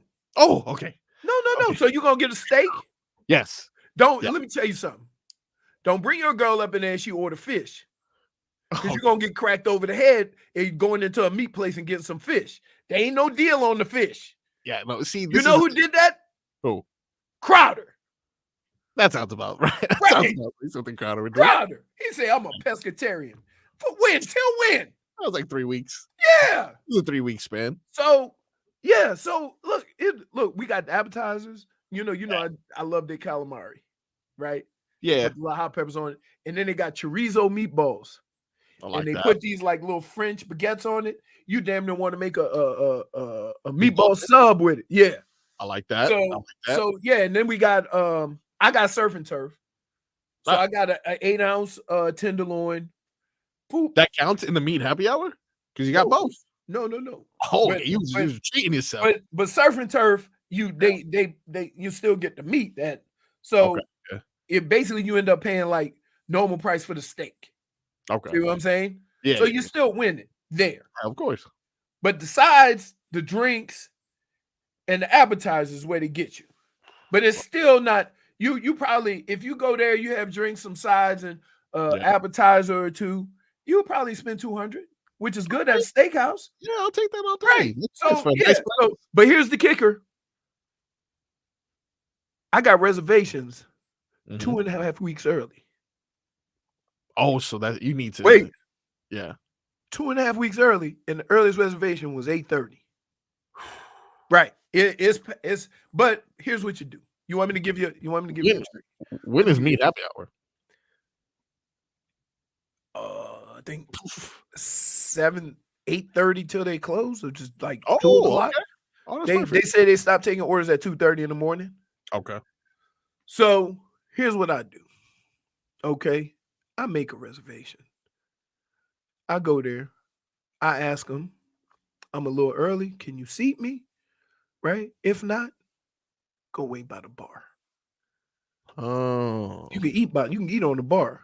True. Yeah, you definitely can. So that's what me and Tobin, we had a reservation. We put our name on the reservation. We got there a little early. And then and because Tobin never knows when the reservation is. I didn't tell him our reservation wasn't until 9:30. Because we got there at like 8, right? Damn, so I'm like, so I went and talked to the girl. I said, hey, it's just 2 of us. What's up? Yeah, that's easy. That's easy. Now, if you're dealing with a go-getter and she know that she may be compensated for her right. But then you have the one person, sir, your reservation not till 9. Okay, never mind. Okay. So that's what we got this time. Last time we went with 7 people. Yep. I only had a reservation for 3. Yep. The girl said, I'll take care of you. Boom, hit her up on the way there out. You go. And I'll take care of you too. That's how it is. So we went and waited by the bar because I'm like, look, some folks are getting ready to, let's just go, hang out by the bar, get something to drink, order some drinks. Boom, sat down, go. Boom, in and out of there in an hour. Love that. Right? So you're an assassin, Leroy, at this point. Huh? You're an assassin at this point, Leroy. Hey, but I ain't going to Vegas without going there. That makes sense. I'm here now with my boy Leroy, and our boy Tobin is currently on the way to the Kaseya Center, probably settling in right now at this point. Pat Riley will be addressing the media at 1 p.m. We're still waiting on final approval from the Heat in order for us to stream it live. Or you can just read the message, dummy. Yes, if it is approved, it will be on the app. And if we do have an opportunity to stream it, we will. If not, make sure you go to the 560 WQAM app. That is where you'd be able to hear it no matter what, directly on the app. That is the Odyssey app. Look for 560 WQAM. We have more the Tobin and Leroy coming up. Cat Talk still. We got to talk about the other things going on in the NBA. A wonderful performance from Anthony Edwards in Game 1. Prepares for nights. Man, that dude, and he's thick and he can jump out the gym. Well, I got a little bit more as well, my mixed bag. So stay tuned next hour. We got that and Pat Riley coming up right here on the Tobin and Leroy Show.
Yeah. Welcome back to the Tobin and Leroy show here on 560 WQAM. Hockey fans, don't sit this one out. When it's game time, make Celsius a part of your play and get that energy up. Game day is fueled by Celsius Essential Energy Drinks, the official energy drink of your Florida Panthers, who gets started tonight. Right down the street. Right down the street. Florida Panthers start their second round series tonight. That stadium is closer, or the arena is closer than me and Tobin had to walk. Oh, to get to wherever you guys were doing the show from? We had to walk from the New York, yes, all the way through the MGM to the Garden Arena where Radio Row was. It was quite, let me see. So it was a hike. Garden Arena, Vegas. I just put Garden Arena. It's like in the MGM. Oh, I got you. Yeah, that is around the corner. I've stayed at the Monte Carlo that used to be there before even the T-Mobile Arena was built there. Right. This was maybe like 5-6 years ago. It's amazing where they put that T-Mobile Arena. Because there wasn't really nothing there. I'm like, wow, they fit a stadium here? Yeah, it's strange. And they're making lots of money off of these big fights. Put it this way, they're tearing down another casino. They're tearing down the Tropicana. Oh, yeah. I mean, guess what they're thinking about putting there? What? Baseball stadium. Oh man, they're just bringing a. I saw also the Las Vegas Aces have rebranded to black and silver as well. Did they? That me, yeah. Weren't they black and gold? They were indeed. But why go black and silver? I think they're trying to do what Pittsburgh did. You know how like black and yellow, where they have like every team has black and yellow. Yeah, but the Golden Knights are black and gold. I know, man. I'm not sure. And the Golden Knights were there first. Indeed, and they've already had success, to be honest. Right. So, right. I'm not sure. I don't make the rules. I'm sure there's a practical reason behind it, but you know, I only half research things and I report. Are you interested in WNBA this year because of all the girls that came in from that we are familiar with from college basketball? I mean, at the very least, you got to be on Caitlin Clark watch. You absolutely have to. Right. To see what that transition is going to be like. Yeah. Because it's not like they call her female Steph, but keep in mind, Steph was like the 7th pick in the draft. Yeah, something like that. Right. So yeah, she's probably the biggest phenom. And then who is it? Wherever Angel Reese went, they also got that moose from the big from South Carolina. Yeah, not sure if she likes you calling her moose, but I believe she is big. No, I mean, I don't mean moose. Like, I mean, she's big. She is, and that's gonna be you know, I don't have an accurate NBA comparison because I don't want to, you know, put unfair expectations on them. But I would say a dynamic duo. Yeah. So it's weird because I think they play the same position. Yeah, for sure. Which either is it Cordova? I think that's her name. If I'm mistaken, she's like Brazilian or something like that, right? I think it's Cordova. I want to see how tall she is as well. She's like 6'8". Yeah, both of them, man. Both of them big. Both of them. Isn't that weird to like get like those two girls on the same team?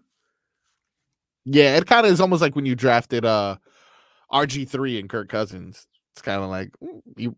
Well, no, because on a basketball team, you could draft two of the same thing and play at the same time and just do different things. I mean, there's only one quarterback on the field at a time. So, well, and Kirk Cousins ended up having a better career, which is amazing. Indeed. There's only one quarterback on the field at the time, and there's only one game on our minds and televisions today. Florida Panthers tonight, puck drop 8 p.m. You can catch that right here on 560 WQAM. I believe it's made its way to national television now, so you don't get any local broadcast. Nothing on Bally's for here on out. Yeah. We got to hear from Sam Reinhart after closing out the Lightning. He was essentially speaking on the value of not only having time off so you can rest in between the series, but actually putting away the Lightning the way that they did, as opposed to letting them linger around like, I don't know, Boston did. Yeah. What Boston up 3-1? They were indeed, and it took them overtime to game 7. And I saw what you were talking about, in which it was like right before he hit the game winning backhand there, he kind of hit the puck off of He was just trying to shoot it in, and it Yeah. hit off the wall and came diagonal back at him right in front of the net.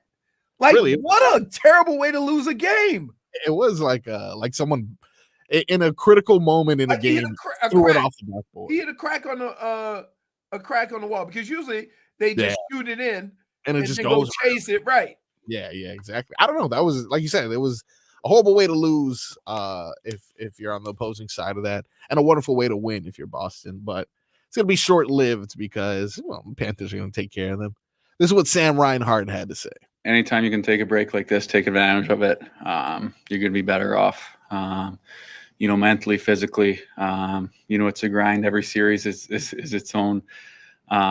Its own battle, has its own challenges. So you got to take advantage of a time like this. The more opportunities you have, and the more success you find in tight games, the more comfortable you are and more confident you are going forward, and that's important. I think the biggest takeaway is, the period where we probably should have been the tightest. We played our best in that third period in a game to close it out. We weren't sitting back with the lead. We were making plays. We were supporting the puck, and that's the way we got to keep playing moving forward. Leroy, you asked Tobin prior to the playoffs beginning for both the Miami Heat and the Florida Panthers which team he was more confident in. Now, obviously, we know. Yeah. I think we always kind of knew. I listen, and I say this because, and I always ask that question because it's a perfect example of fans thinking. Yeah. Right? Fans think in this way differently than an athlete does. And that is from this standpoint. Fans always think you're going to build on what you did the year before. And an athlete never takes what you have right now and mean what you did last year, meaning that, just because you did last year doesn't mean you're going to do it this year. When you make that assumption, then you don't get as far as you did the year before. Yeah. Right? And so to just say, I have more faith in the Heat based on what they did last year, I said, you mean doing something that nobody's ever done before and make it as an 8 seed all the way to the finals? Like There's been like one or two other teams, so versus a team that's been playing great hockey for the past year and a half. Yeah, but and Tobin would say the Heat, they did it last year. They've been to the finals 3 times. I'm like, yeah, but that has nothing to do with this moment right now. And I think you have to look at this moment right now and say, like, it's hard to believe, but I think the Panthers are playing better hockey than they did last year. Yeah. Look, especially Bob. I 100% agree. I mean, there's things that we're seeing this year that we definitely didn't see the year prior. And right now, it's interesting that we mention, the confidence that we have in the team and compare it to last year's run. I'm not sure if you remember, last year, the Bruins had a 73% chance of getting by the Panthers. Before it started, and then it went up because they were up 3-1. Yeah, exactly. But before the first puck was dropped, right, we were already in the hole. It was 73% chance of getting by the Panthers. And ultimately we know what happened. Do you want to know what the numbers are looking like right now for I would say this. Yeah. As a cautionary tale. Yep. Right? That team is probably coming in after just playing heated hockey, probably being high on winning overtime game 7. Their energy level is going to be high to start the game off. You better match their energy, even with the time off. If you don't match their energy, you're going to get caught in the hole because they're playing. Basically, they're saying we're playing, this first game, we're playing with house money for these first 2 games because we're on the road. For sure. I would say the Panthers are 63%. Close. Currently, they have the Panthers listed at a 69% chance. Ooh, that's kind of high, man. Especially when how random hockey can be, right? Indeed. Yeah. I think honestly the rivalry is going to make this much closer than what the But numbers just are. I hate, like I said, I hate the get back game. Yeah. I hate the get back game. I hate to see. I know you ran through Toronto. Yep. But Toronto can say, we weren't better than them, right? Yeah. But what happened with the Bruins? You best believe they coming in here with a little red ass. You best believe they coming in, thinking we ain't gonna let this happen again. So you got to match their intensity early. Give them no hope. Because they go back home with any, hope that those fans are gonna be crazy, and you don't want to be caught up in that situation. So you go out and look, you're not going to win every game, right? But you go out and play with that intensity, and you can carry that over. I think eventually the Bruins wear down. Now they've been playing some heated hockey for the last. They've been playing the last 3 games a must win for them. For sure. I mean, they've had their back against the wall. At least the last 3 games. They're definitely going to come in emotionally fueled by the previous series, but even if they do come with this emotion, I just feel like the Panthers honestly have such a high-powered offense. Right now, they're separated. The Panthers and Bruins are separated by 44 goals, which honestly just stems from the difference of offensive approach. Florida has depth and they have a high-octane offense. The problem that we did have was converting a lot of our power plays. In that first series, we did a good job of doing so. So honestly, the only thing that you need to worry about is, like he's saying, them coming in with a lot of energy and us not being able to either weather that storm or come to play in that first. Here's the great thing about what is going on. Yeah. Right? Is that if that should happen, you still have a second level of defense that has been second to none. And that's Bob. Absolutely. Right? And so Bob is going to be able to save you in some situations like he did in the last series. Yeah. There's no reason why some of these goals shouldn't have scored, and Bob stopped you and saved your butt. So get after it. Just play with a lot of intensity. You're gonna have some unfortunate breaks. It's a series, right? Yeah. But not if they manage to lose a game at home. Don't make it because of energy. Don't make it because of effort. Don't make it because you let a team come in your own barn and out physical you, right? Don't make it something like that, because that sells hope, right? No, 100%. Yeah, you smell blood in the water after that. Right, exactly. So, and again, they want to get some get back, but clearly they haven't learned from being up 3-1 because they almost did it again. Almost right. That's got to be like the boogeyman right there. You got to the boogeyman. The worst possible thing. As it gets closer and closer, it's like. But keep in mind, here's the other thing. If the Bruins get up, nobody's scared. That is right, which is crazy. There's so many things that are in the Panthers' favor. Now they're a high-scoring team, man. They score, woo. But the Panthers' defense has been really good. They've done a tremendous job stopping teams from scoring, and then they've been able to go on a couple of charges and a couple of rushes and get some good goals. So it'll be interesting to see. Boston's a really good team. They faded at the end, so I don't know if all of that is gone, or is it a situation where that was just a bad week and now they're back, right? Because they pretty much led the Panthers in the division all year, well, at least most of the year. Yep. Right. So we'll see. I can't wait. We will see. We will see indeed. A couple more headlines before we get out of here. For this segment at least, we did mention the Pinks. Inter Miami defeats the New York Red Bulls 6-2. What about what they're doing in MLS? Huh? Currently, they are at the top. I checked both Eastern and Western standings. They are currently atop the league with 24 points. Yeah, that's crazy. They're up by. It feels good. It feels good to like.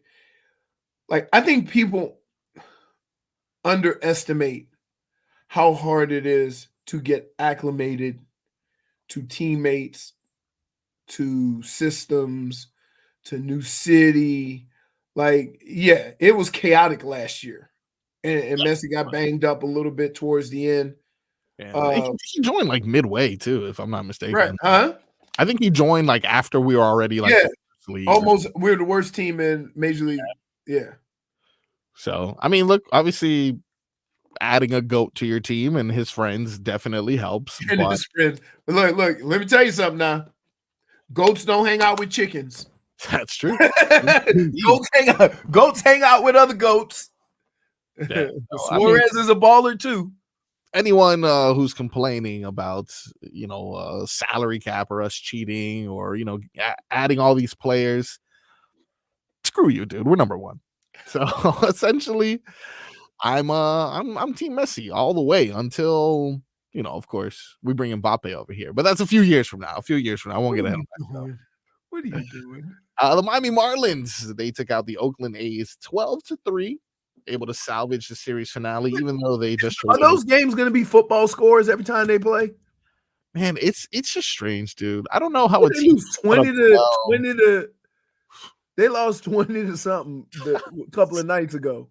So bad. I mean, was it Saturday? Oh, look, we got the Dodgers today. Let me check. I think Saturday lost 20 to 4. Yes, so indeed. Toby goes, I think we were at the fight or we were getting ready to go to the fight. He goes, 4, dude. Hey man, you see this? And he showed me the Oh no. That is rough, dude. Yeah, apparently how bad the Oakland A's pitching when you give the Marlins 12 runs? Yeah, it's bad. The A's in that game that you're talking about where they scored 20, they put up 10 in the third. That's rough. 10 runs in the third alone. Huh? Like, who the hell was a pitcher there? Gotta fire the whole team. Throw it away. AJ Puck. Had to be meatball. That chorizo. I tell you who's pitching. That chorizo meatball we ate on Thursday. A baguette. With a baguette.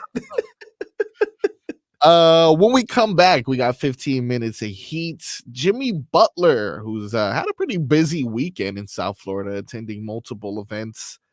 Apparently, there is a word around town that if he doesn't get some money, he could be upset. We talk about that, and we preview a little bit of what Pat Riley may be saying in his press conference. We got that and more next on the Tobin and Leroy Show. This hour of Tobin and Leroy is sponsored by Kendall Dodge Chrysler Jeep Ram, home of the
15 minutes of heat, and I imagine a little bit more on today's show.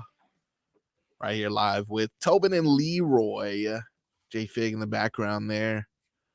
Tobin, boots on the ground currently. Our boy Pat Riley scheduled to speak in about a little bit less than 30 minutes or so. We'll be getting clips of that courtesy of our boy who is boots on the ground, of course. But right now, 15 minutes of heat. The story that, has been on a lot of Heat fans' mind since last week was Jimmy Butler and everything that's been surrounding him. Now, keep in mind, people are saying he's disgruntled, they're going to do this, this, and this. We haven't heard anything from Jimmy. Correct. So Correct. While we sit here making all of these suggestions of what Jimmy is or isn't going to do, let's keep in mind, Jimmy hasn't said anything other than this is the only jersey I want to wear. Right? Yeah, for sure. I mean, Butler has one guaranteed season left in his contract at $48.8 million before. And the other one is his option. Yes, $52 million player option in 25-26. And although, like you mentioned, he personally hasn't said this, he's been too busy living his illustrious life that he lives. Mm-hmm. They say that Butler is expected to push for a max 2-year contract extension worth about $113 million. Which in effect is just one additional year for 60. Yes, correct. Because you tear up the player option and go. But the consolation is if he'd say no, he gets $52 million for the following year by opting in. Yeah, which I mean, pretty good too. But that's what I'm saying. Like, I mean, the only thing that gives the only thing that I would have a problem with, can you make them, and I get Jimmy's the face right now of this organization. Yeah. Can you ask for more when each year you've given less? That's for whatever reason. I mean, he's been giving less quantity wise, yes. Okay. But I really feel that historic run last year cemented in the possession, like the position of, hey, buddy, we can't just find one of you anywhere. Well, so no, I always thought they couldn't find another Jimmy. So I've never said, let's just go get another Jimmy. I'm not saying that. But what I am saying is this. Do you help your organization? Yeah. Or hurt your organization getting 60 games from Jimmy a year in hopes that he stays healthy in the playoffs? Yeah, and kind of handicap. That's basically what you get. Right. Because what you're doing is you're also putting more pressure on your younger talent. Okay. Now, because they did put a lot more pressure on Bam, Tyler, Jaime, Jovic, 2 young players, right? Caleb, right? Now, all of that would have been helped to some extent if Terry Rozier hadn't gotten hurt. Yeah. Because he's a true point guard. For sure. Difference maker. And a lot of things of what they did to Tyler, they wouldn't have been able to do if Terry Rozier was the point guard. Correct. So I don't know, but I mean, dude, I'm gonna just say this. Yeah. Y'all see what Pat Riley did to D Wade? Yes. I mean, you bring up a valid point, of course, that Pat Riley. Okay. If he does something different for Jimmy, yeah, what would you think? I would think he learned. I would think he learned from his mistake. Because it was a mistake. I think athletes are petty. You don't think D Wade would? Yeah, D Wade would feel some type of way for sure. I'm like, but you didn't do that for me, huh? Right. And he's right to feel that way. That entire it was the same situation, right? We were worried about D Wade's health, where he was aging, all these things. Absolutely. That Pat Riley said, no. Wade gave us more than Jimmy, if I'm being real. Right. So it was honestly even more egregious. There's not a lot of blemishes on Pat Riley's resume, but that is definitely one of them. Which this is an opportunity to not necessarily make right to D Wade. What has happened has happened. But if you want to clear your face and really like, hey, I've learned my lesson, you got to give Jimmy Butler whatever he wants. No, you don't. You have to. So then what else? Let's say he does. Now, I don't think he will. I think honestly he's going to be a good soldier because Yes, I do. he loves playing. I do feel that way. But let's say in the event he does get mad and you start to have to explore options. Is he going to be a mad baller? That's the thing. I don't know, man. With Jimmy, you never really know. It's all a motivation thing. He could be a mad baller, or he can be like, my lower back hurts because there's tennis going on. And keep in mind, I want to be clear. Yeah. Jimmy has said nothing to the effects of what we're talking about. Absolutely. So I don't want to put it out there. He's actually said the opposite. All we have heard is that, oh, Jimmy's going to do this and Jimmy's going to do that. We haven't heard what Jimmy said he's going to do. Yes. So I don't believe nobody till the actual person does it or they have word that that's what Jimmy's going to do. Yeah. Now, this is a tweet from Barry Jackson a couple of days ago. Because obviously, I think everyone wants, as a Heat fan, everyone wants Jimmy Butler to stay. Now, I'd be happy. Are you sure about that? So this is the thing that Barry Jackson had tweeted out that kind of made me maybe a split second of like, there are teams who are interested in attempting to acquire Jimmy Butler, for example. Not that I would ever trade them because, screw the Sixers, but the 76ers fix their mistake. The 76ers are trying to get their ex back, apparently. But because they have no vets under contract except for Embiid and one other player. Maxey. The deal would need to be for 3 firsts and 3 pick swaps. So you can imagine that at the very least, if Rudy Gobert was able to, garner whatever he was able to get in the trade from Salt Lake City to Minnesota, like Jimmy Butler's going to have a hefty price tag on him that could potentially restructure the future of your team. But is that worth, this completely abandonment of whatever the hell you've made? Let me do this. You get all the pick swaps and all those first rounders, and then you go out and get Spider.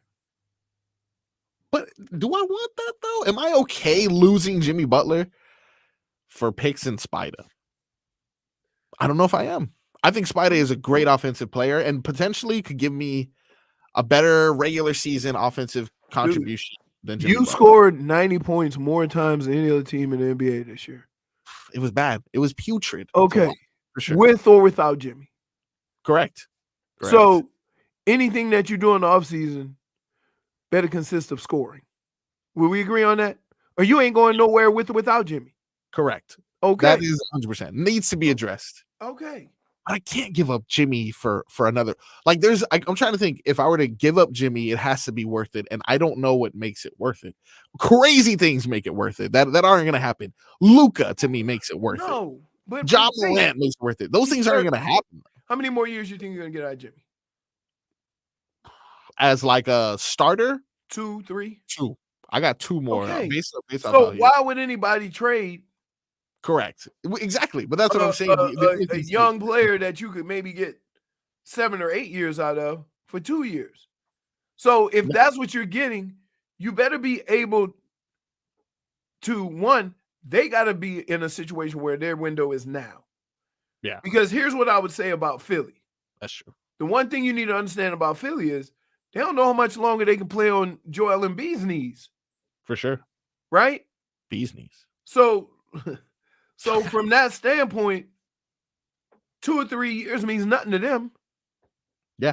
Because they got their whale already, and he's, struggling.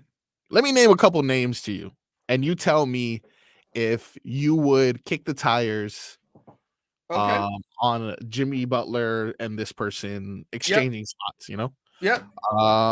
Let's start off with Devin Booker. Jimmy Butler gone. Pick exchanges. Devin Booker to Miami. How do you feel? Does that make your team better? Yes. Offensively, I think it does. That's all you need. That is all okay, but I mean, you stopped even without Jimmy. You kept the Boston Celtics 15 points below their average. Correct, but when it comes down to it, and the even lights without are Jimmy, We've seen what the defense looks like without Jimmy. Yes. It's good. It's a good defense without Jimmy. Correct. We've also seen what the scoring looks like with all hands on deck. Yes. So if I can improve the scoring, that's something I'm gonna get the defense. Right. There you go. So you're just gonna turn your back on him? I'm not turning my back. I'm not. Listen, Pat Riley has said this to you. Yeah. My job is to put the best possible team out there and get the best possible players for our situation right now. Right? Yep. This ain't got nothing to do with Jimmy. I love Jimmy. But guess what? The Miami Heat kept the Boston Celtics 15 points below their average without Jimmy. Correct. And then they scored 80 points. Yeah. It's rough. 85, 88, 83 in 3 damn games in the NBA. That's rough. You telling me scoring ain't gonna matter? A bona fide score ain't gonna make things different? I think it'll make your offense better. I don't know if it makes your team better. Why not? Why not? Because I don't know if Devin Booker has that in him. I don't know when it comes down to it. Like that, the dog that looked Drew Holiday in his face and put him in his pocket. Okay, that's great. Yeah. That's great. That was also last year. We started the conversation by saying, how far back you gonna go? Okay. No, that's a fair assessment. Now I'm gonna give you another name. I'm gonna give you another name that's a little bit older. Paul George. That's rough. Dude. Wait. How many years of Paul George? I'm gonna say. Paul George is a two-way player and a better scorer. But Paul George is damn near the same age as him. Okay. So you think that's a lateral move? It's a lateral move. Although the scoring would be better. Kawhi Leonard, no. Okay. So they finally got it going together there, and he was on the bench. I'm not re-signing. I'm not signing again for that. Okay. I got 2 more names for you. Okay. Kevin Durant. Need some KD. It'll help you offensively. It will. He'll make attempts to play defense. Yeah.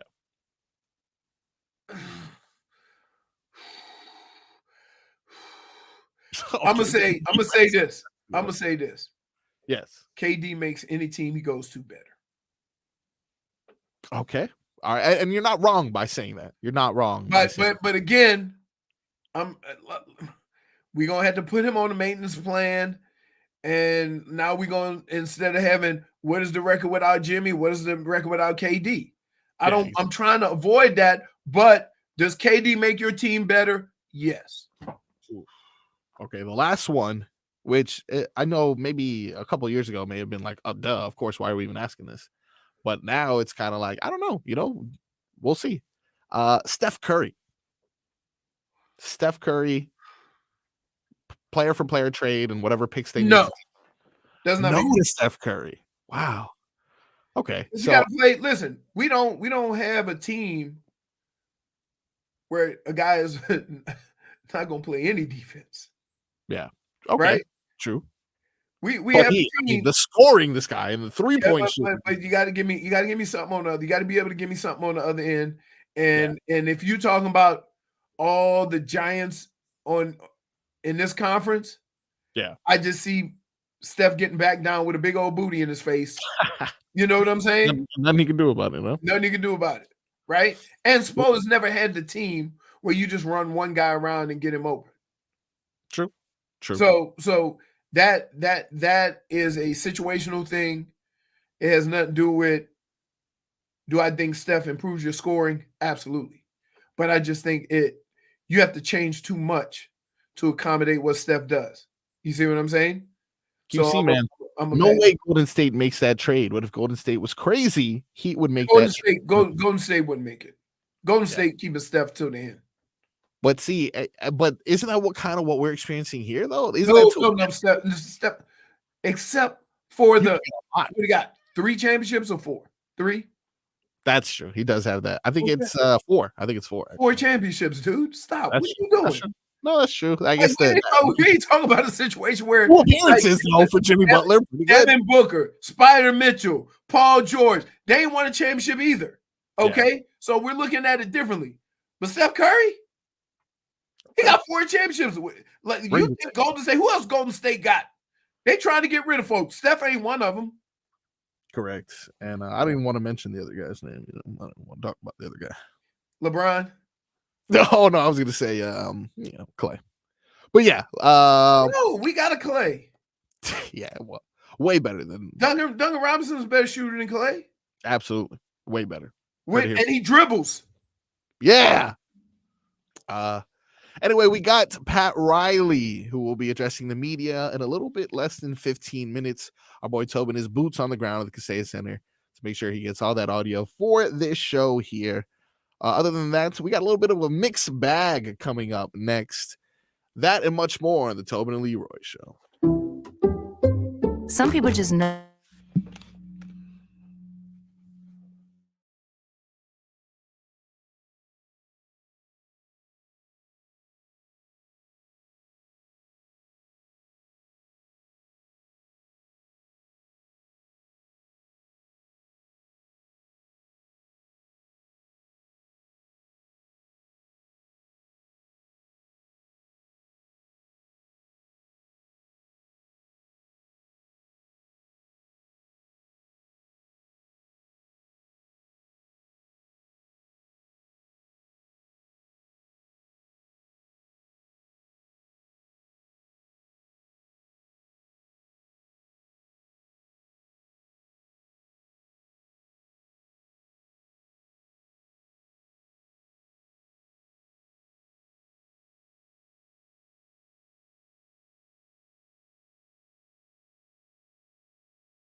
All righty then, welcome back to the Tobin and Leroy show. Although, here's the funny part, no Tobin, no Leroy, because he's, I don't know, potentially in the kitchen or something like that. J Fig as well has something else to do. So currently, your boy is here. Only your boy. You know what that means. Time now to talk about Drake for 20 minutes. So anyway, Drake is winning this beef because, okay, no, I'm kidding. Just wanted to troll a couple people in our audience before I got to what's actually important.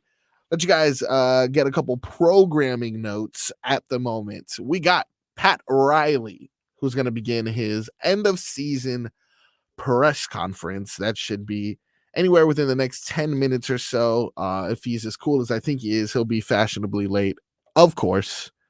The Heat say, according to Ira Winderman's Twitter, Heat say no live stream of Pat Riley season-ending media session today at 1 p.m. So we do have our boy Tobin over there, but as Ira just said via Twitter, the Heat are not allowing a live stream of it.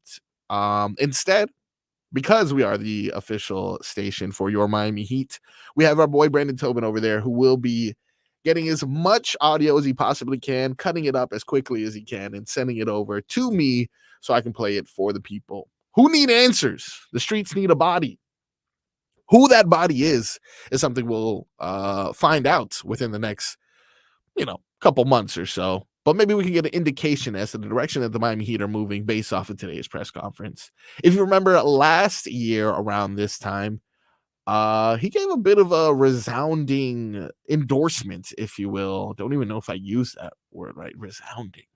Anyway, a pretty good endorsement. How about that? Let's simplify it. Of Tyler Herro, and just the expectations he's had of him as a ball player. And it was an unfortunate end to the season last year for Tyler Herro, so kind of left a lot of things open in regards to what his potential could be, how he's going to bounce back from this.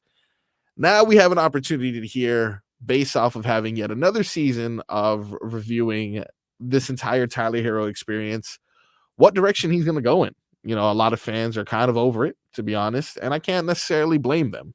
But is a Godfather over it? Is a Godfather over the project that he has spent time meticulously putting together? Or is it time to blow things up? Is Jimmy Butler on the way out? Will Bam get the extension? Where the hell is Terry Rozier? There's so many questions that this season has ended with. It kind of seems like this entire season we were building up to that moment that we got healthy, or an opportunity for us to show what's really going on for the Miami Heat in the playoffs, and that opportunity never came. So now we have an opportunity to see what the Godfather thinks about it, and that will be within the next 5 minutes or so. So we're going to take a quick break here. When we come back, we'll hit you with some more headlines and some more live updates from Pat Riley's address to the media, coming right up here on the Tobin and Leroy show. WQAM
Gotta represent. Chase a chick. Never chase no. Welcome back to the Tobin and Leroy show here on 560 WQAM. We have our boy, Brendan Tobin. Boots on the ground. Boots on the ground, indeed. He is live at the Pat Riley press conference, which I mentioned last segment, according to Ira Winderman and various other sources, including Anthony Chang.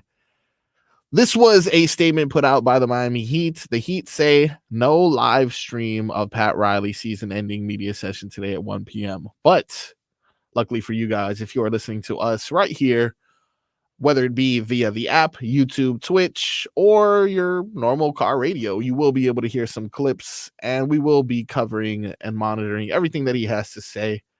Let's see if he has stepped to the podium yet. Nothing yet. Oh, okay. It says, will he address the Odyssey lava? That is a good question. Will the Odyssey lava come up? Hey, I just want him to address Becky getting broke off something on numerous occasions. Like, I'm telling you what. Yeah. At what point did y'all say, okay, one of us got to go help her?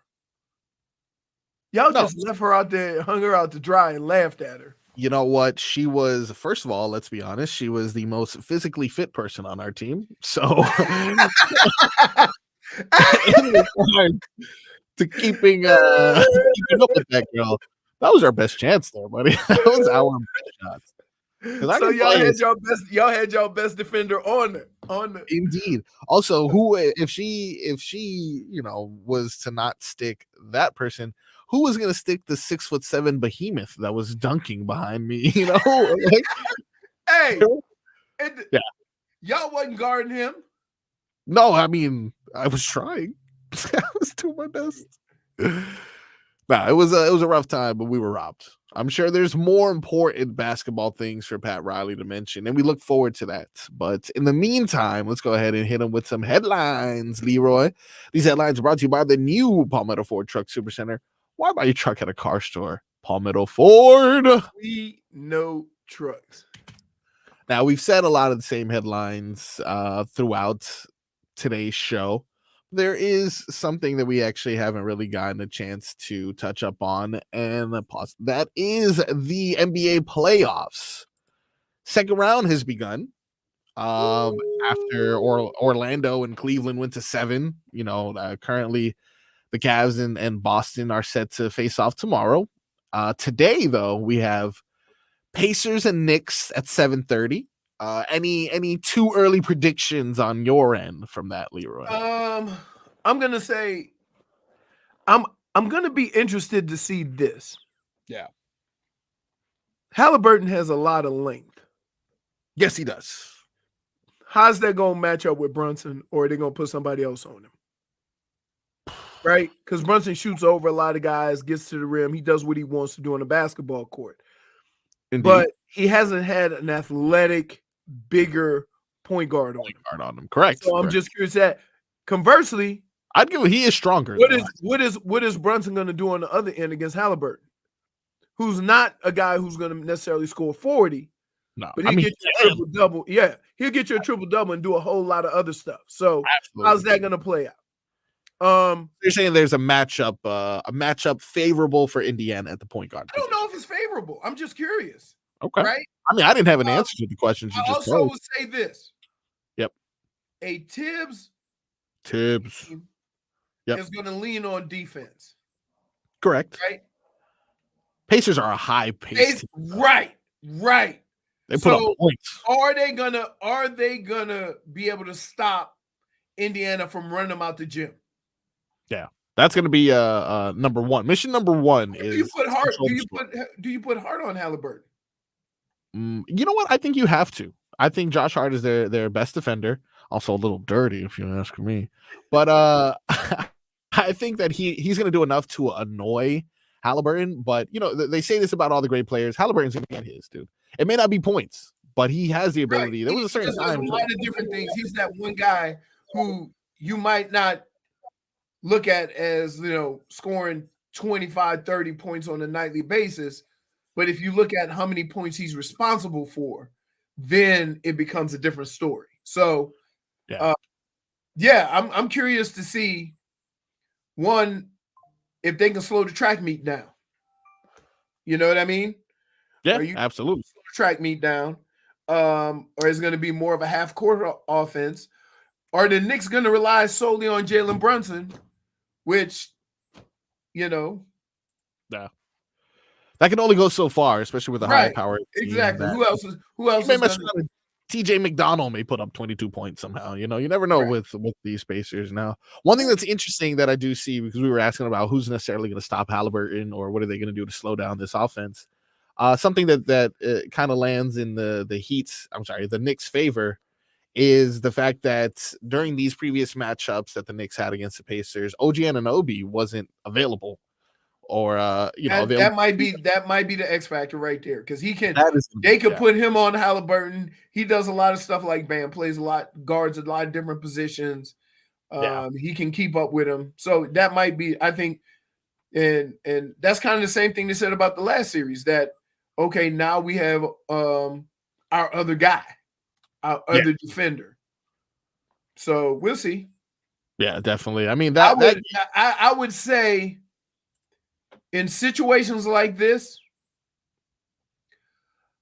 I'm always going to lean on defense first. So I'm going to give the Knicks a slight advantage because they play better defense. But I'm not taking nothing away from Indiana, because, just because they run and gun don't mean they can't play defense, but they have had a propensity to not play any. Now, I'll just give you an update to those who may be tuning in, curious as to where the hell Pat Riley is. The Miami Heat announced a little over an hour ago that the press conference will not be streamed, but we are going to be giving you live updates as well as live audio sound bites, as our boy Brendan Tobin is live right there at the press conference. How long do you think it's going to last? Like an hour? Yeah, I would say like 45 to an hour, most likely.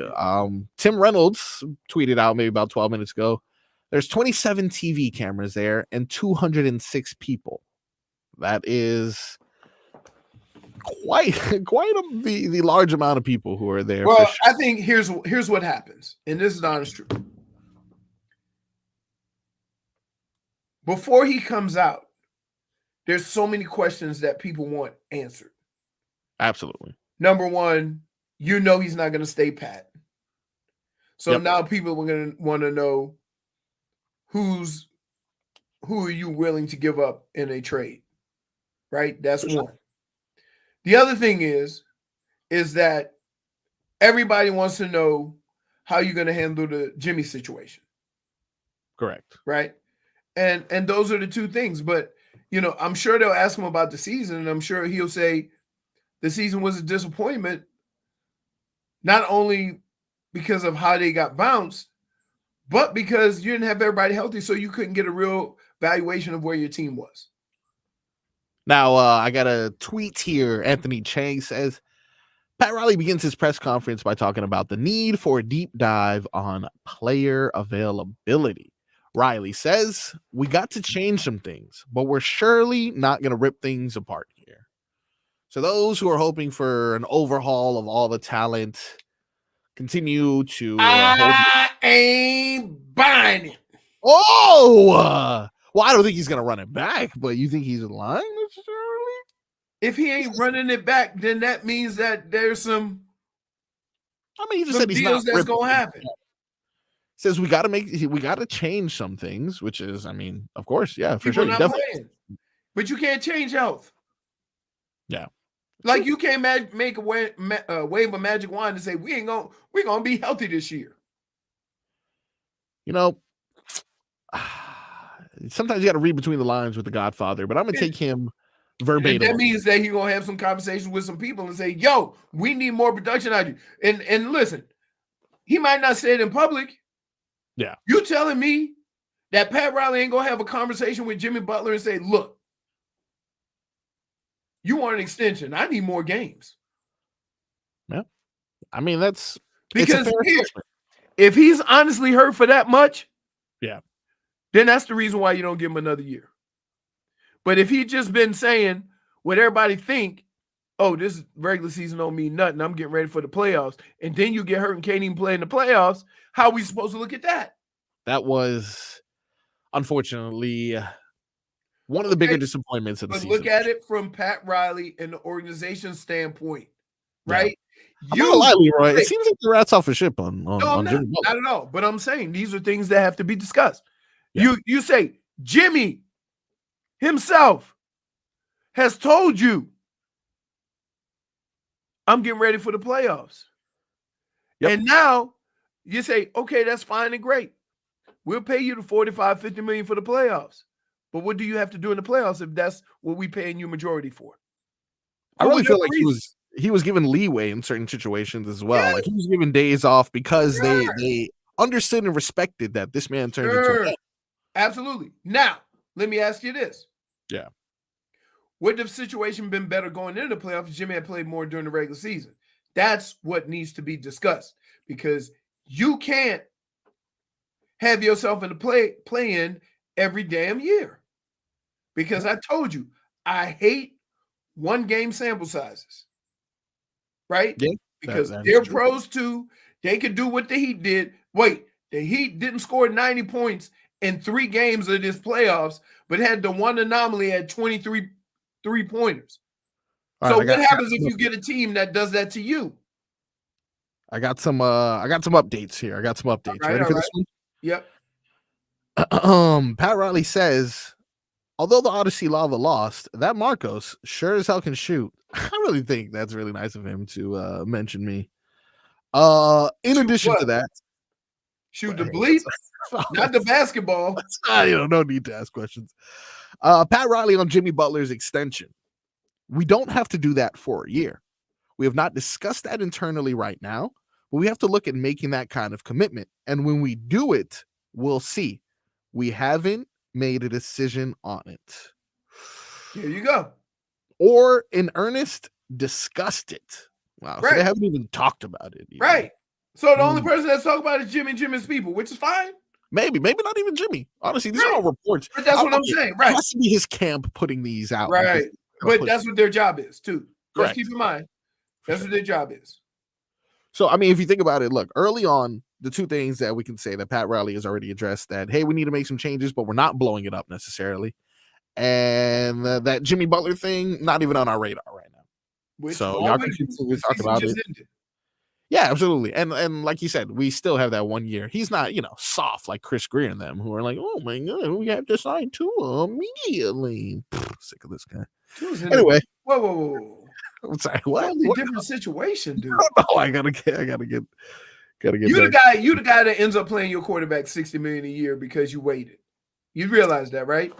No, I mean, if he's as good as you say you are, as he say it, then if he has the same season, if he had the same season he had last year, he's gonna get $60 million with no playoff wins. Yeah, no way, not for me. Not for me. How you gonna lead the league in passing and your team don't want to pay you? How you gonna lead the league in fumbles and losses against winning teams? Again, team sport is not all on Tua. Yeah, no, it's definitely not all on Tua, and I think he played well for the most part. Some people think that I hate Tua for some reason. I don't hate Tua. I just don't want to pay him right now. It's too late. It don't matter. They're a little. You can pay him $50 million, $45-50 million now. Yeah. If you wait a year and he has the same year he had last year, it's gonna cost you $60 million. You choose. That's why guys get paid up early, because you think he's only going to get better. If he gets better, that price tag going to go way up. Yeah. Okay, Riley said Heat will need to give a lot of thought if Butler asks for extension in July.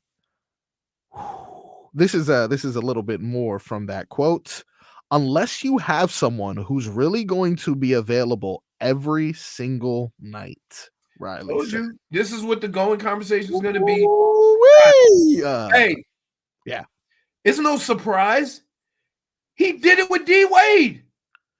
Yes, he did do it with D Wade for sure. You think he's not going to, Jimmy? You listen. This is what Pat Riley's saying, and any boss in any business is okay with saying this. I'm not going to pay you elite money and get 50 games a year. He says, to the exact quote, it's a big decision on our part to commit those kind of resources unless you have someone who is going to be available every night. There. Wow. Okay. Are we shocked though? Yeah. Are we shocked? Can you understand where they're coming from? This is a little bit more on that. Pat Riley says he doesn't understand the 65 game rule because it sends a message that it's okay to miss games. This is a quote. To me, it sends a message that it's okay to sit when you're not 100% and when no one in the league is 100%. So essentially, he even questioned the 65 games. Okay, but this is, is this like an antiquated? No, they just picked that number because the league says you can't qualify for nothing if you don't play 65 games. Yeah. And so they kind of mentioned the 65 games because of that. And he's like, wait a minute. I'm still not getting my play for 17 games. Pat Riley, Jimmy moves the needle the most. He's an incredible player. What I said in the beginning about change is he's got to give it some thought himself. So, and what are we talking about again? Availability. Right. Yep. I make you Pat Riley. Do you not discuss this? Or do you put it out there so Jimmy knows, hey, man, you really going to ask us for an extension and only play 60 to 55 games? Yeah, okay. So, it seems off first initial reaction that that's what all this is about. Availability. Yes. Because guess what? Yeah. As an organization, Pat Riley, he's looking at this and said if Jimmy had played 10 more games, we wouldn't have been in this situation. Pat Riley, when asked if he would consider trading Jimmy Butler, simply no. Not at this moment. He should have said that. He just said, nah. I like that. Pat Riley on Jimmy Butler playing more games in the regular season.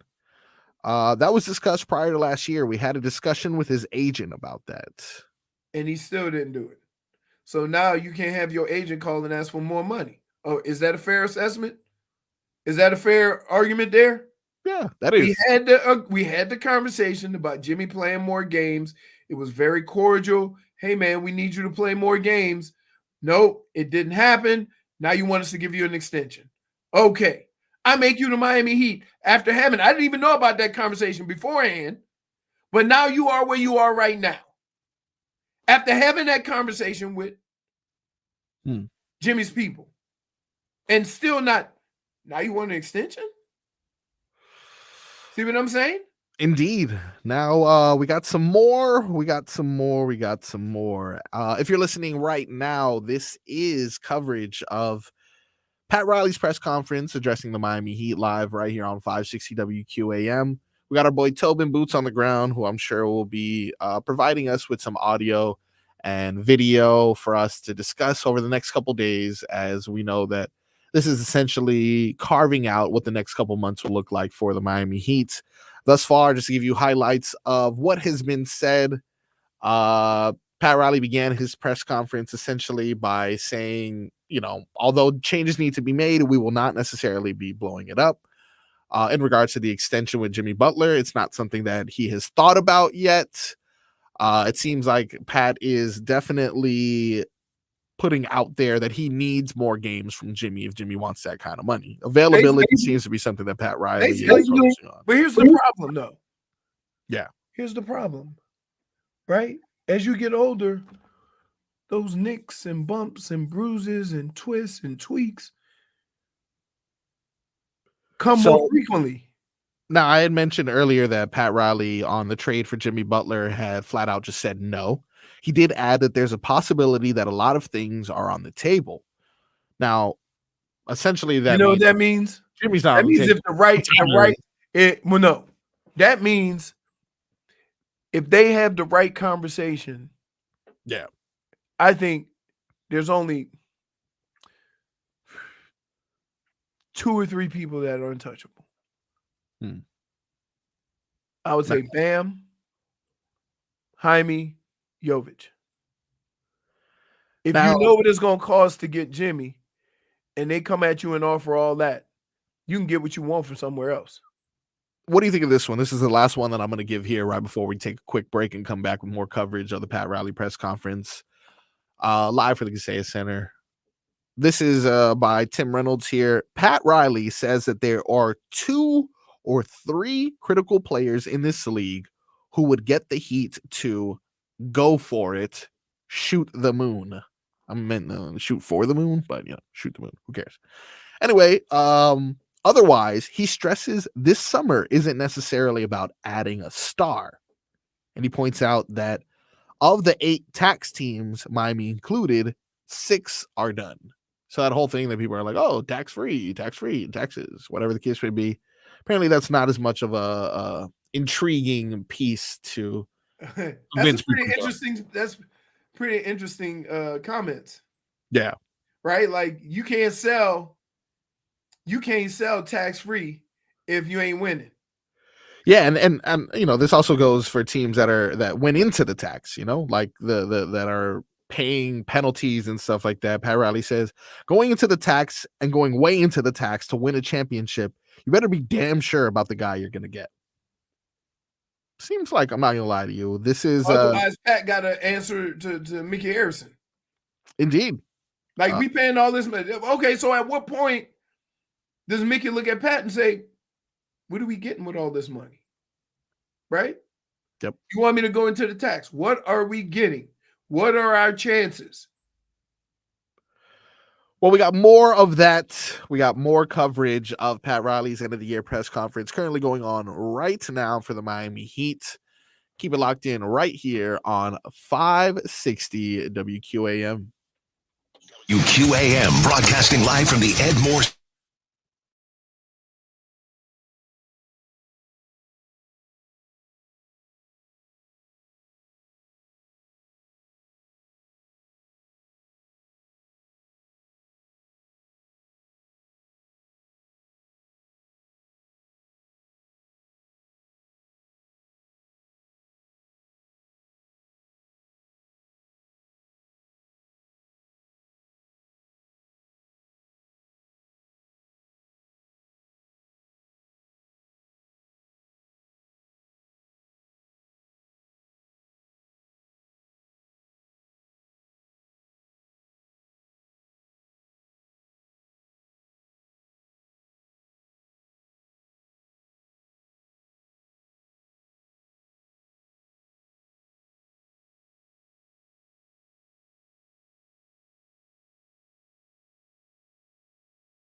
All right, Pat Riley. Welcome on back to the Tobin and Leroy show. Are you eating popcorn, Leroy?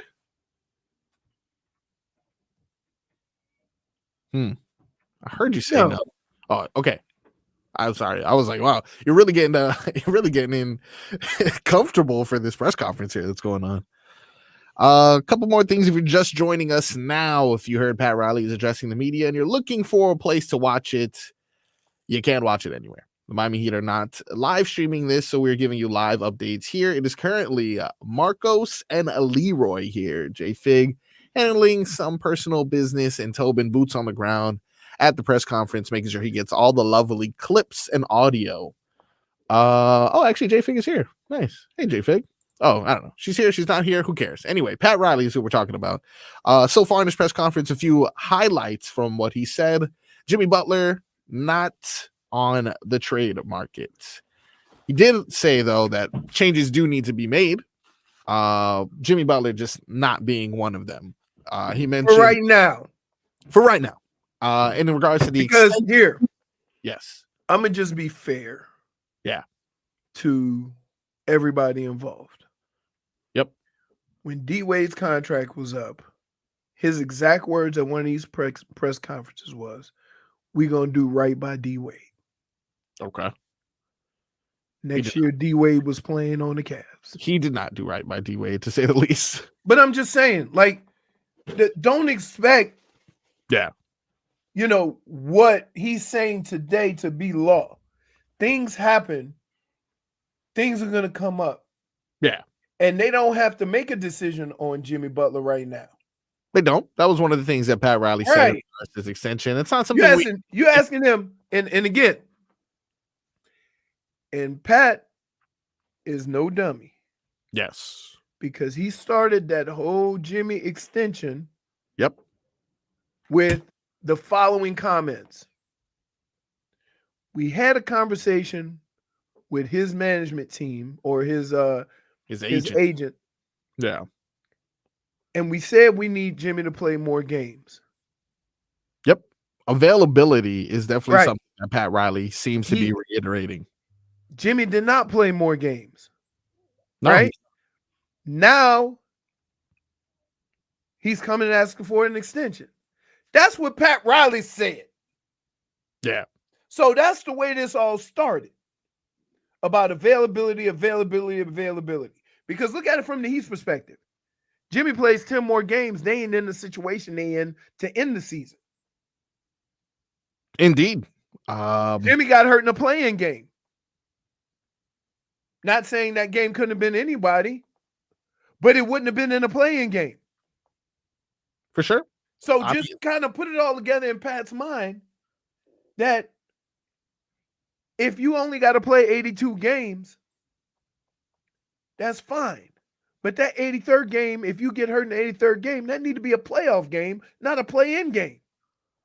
Couple more things in regards to that. This is the big quote, I guess, that everyone is talking about in regards to Jimmy Butler's extension. We don't have to do that for a year. We have not discussed that internally right now. Yep. We have to look at making that kind of commitment. And when we do, when we do it, we'll see. One of the things that he mentions is essentially that's a lot to commit to someone who won't be there every night. Now, again, we've mentioned availability and things about Jimmy Butler, but Pat has made it clear he is not on the trade block. He's not going to be included in any of the trades at all. And he does still think that when healthy with the right people around him, that Jimmy Butler is still a 1A player.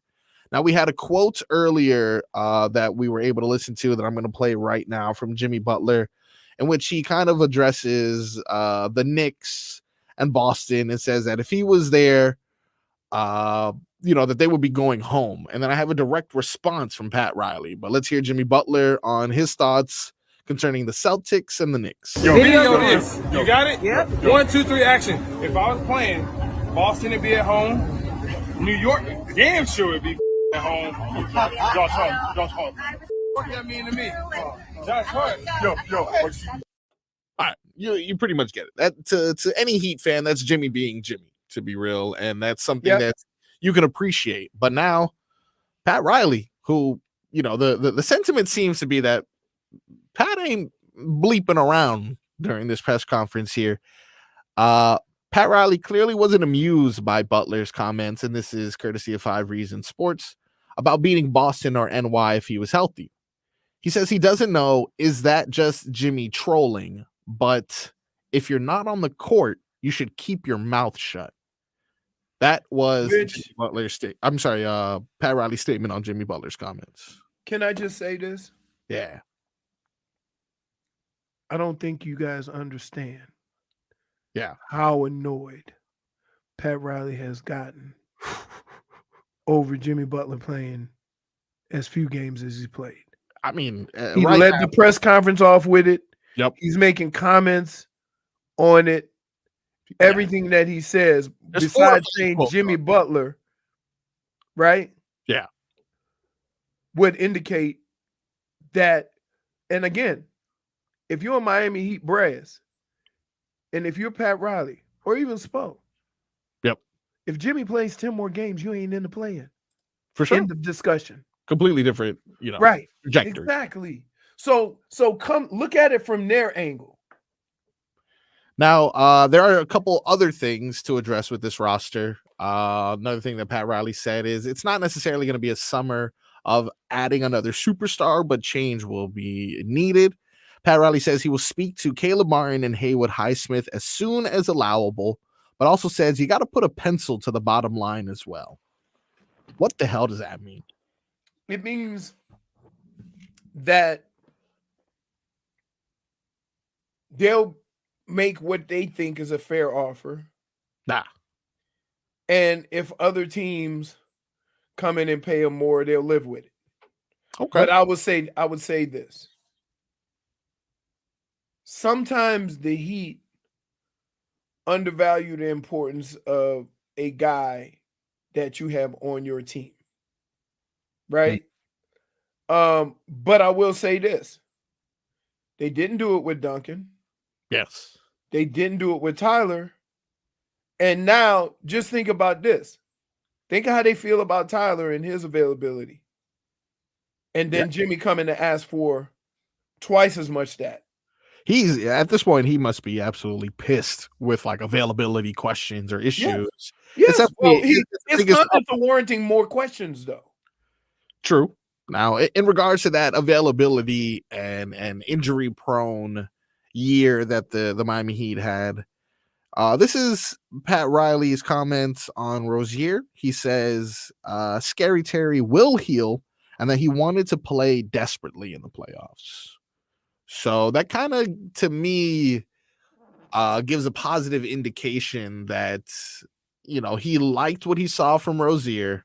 Oh, yeah. No, it's the only point guard you had on the roster. Yeah. And he's comfortable with letting him heal, it seems, you know, as opposed to like, you know, getting rid of him because he's broken hardware or something like that. Now we have something on Tyler Herro here. Pat Riley praised Tyler Herro's work ethic, but did use the word fragile and said that some of the approach needs to change. Maybe someday he will surprise everyone and play every game. Pat is pissed. Pat is pissed about availability. He's tired of it. Look, they wrote out a lot of checks. That's true. I didn't spend too much damn money. It's not even a matter of return. Yeah. Right? It's a matter of availability. That's the part that has to hurt. It's not even that you're getting a player you pay for. You're not getting nothing to it. He's not even on the court. Yeah. So, you know, at some point, this was going to come to this. Right? Yep. So, now, I say this. How does that go with Jimmy and his camp? Because understand, Pat started the conversation by saying, I had a discussion about this a year ago. Yeah, for sure. And, you know, just unless you have someone who's really going to be available every single night, the end part of that quote there where Pat Riley Don't come holler at me. Yeah, like you know, when it comes to this extension thing, like that's a lot to commit to, especially if I'm not gonna, you know, I'm not necessarily seeing the ROI on that. And here's what I would say. Like that word choice, ROI. It's return on investment, business. Here's the other thing. Yep. How you feeling about Tyler then? When you say I love his work ethic. Yeah. Work ethic game made buckets. Indeed. Right? So how do you feel? And it seems like there's a couple of guys he got, that he's just, for whatever reason, he can like them. Yep. Right? He can think they're hard workers, but he ain't getting what he paid for. He ain't getting the player that he gave the extension to. He ain't getting the player that he gave the most recent extension to. And that has to drive him crazy, especially because he's an old school guy. Jade South says ROI stands for relies on insects from Marcos. And objectively, that's a point. Point for Now, one more quote before we get out of here, take a short break. Pat Riley was asked if he thinks the roster needs major changes. No, not right now. Not the kind of changes you're suggesting. But my ears are always open.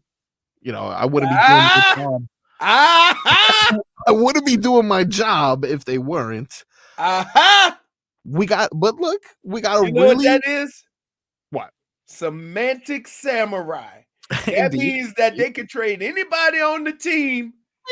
Always. If they're right, everyone has a right. So can I go back to the Jimmy thing when he says no? Yeah. Now you listen to this. What do you think? I think no. Maybe.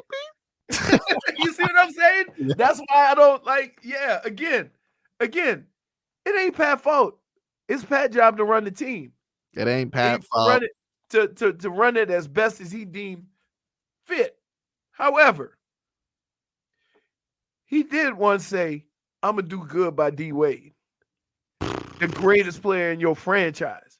Yes. So I'm going by that.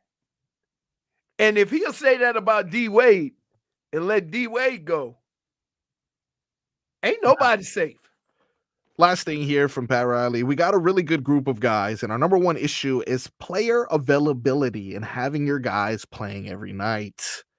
That seems to be the common theme about this, is more or less, he needs people available and he needs bodies available. And one quick last one, Pat Riley is non-committal when asked about Tyler being a sixth man. Says it's not a convo now, but Spoelstra could bring it up. Whether it be Herro or Rozier, he may. Whatever it is in the best interest of the team, we won't know until we have everybody available. So what did we learn today, folks? Riley getting sick and damn tired of not having people available. Yeah, that seems to be the common theme. That's it. That's the one message I got. Yeah, that and seems. We went on further to say, and I had conversations with some people's representation explaining to them how this was going to be a problem. And it didn't matter. Now, we ain't doing this to boo-boo the food down the street. Yeah. You want to do what you want to do with Pat Riley. How you think that's playing out right now behind closed doors? I'm just saying, we ain't talking about just rando guy. You're talking about Pat Riley, who's as petty as anybody. Yeah, for sure. He is a man who once put out an official press release saying Danny Ainge needs to worry about his own bleeping team. Right. So he ain't called nobody out. Yeah, he did not. But he did put it out there that there have been discussions in the past and nothing happened. Yeah. Pat Riley said he ended the season by sipping tequila, slept until noon the next day, and then got to work on the next step. We got some more that Pat Riley is saying. Unfortunately, we're up against the break here, and you got Hawk and Crowder coming up next. I'm sure they will be covering it fully. You got Solana, who's definitely tapped in with the Heat there. So I'm sure you got a direct pipeline to more of some of his statements there. We have our own direct pipeline there with Brendan Tobin. Front row. We'll see what the man has, what he was able to capture. Tomorrow, we should be back at full strength. We're going to go ahead and unpack more of what he said. Pat Riley currently speaking right now, his end of the year press conference for the Miami Heat. A lot of things being said. He's not being as coy or as cryptic as he usually is. He's addressing the biggest issue with the Miami Heat, which is player availability. He's telling you, I'm not sure about this Jimmy Butler extension thing. And without saying it, he kind of said everything is on the table for them. So he said everything, right? Everything needs to change according to him, so he doesn't end up sipping tequila until the next day and sleeping till noon. So we got much more coverage on that right here on 560 WQAM. I'm sure Hawk and Crowder will be diving into that as well. Tomorrow we get Tobin back, Jay Fig back, and we can go ahead and unpack more of this and see what is on the horizon for the Miami Heat. Leroy, I appreciate you holding it down with your boy. You know, we do this all the time. We got this. We got this. How we do. Wait, why we ain't getting no text from Tobin? Nothing, bro. I ain't getting nothing. Well, because he can't do both. He's recording and then he'll cut up sound, but he can't give us a blow by blow like others can. Right. Yes. One more right here from Pat Riley. He says Klay Thompson sucks. Absolutely interesting. Love to hear that from my boy on the way out. Thank you for joining us, ladies and gentlemen. We'll talk to you tomorrow. This hour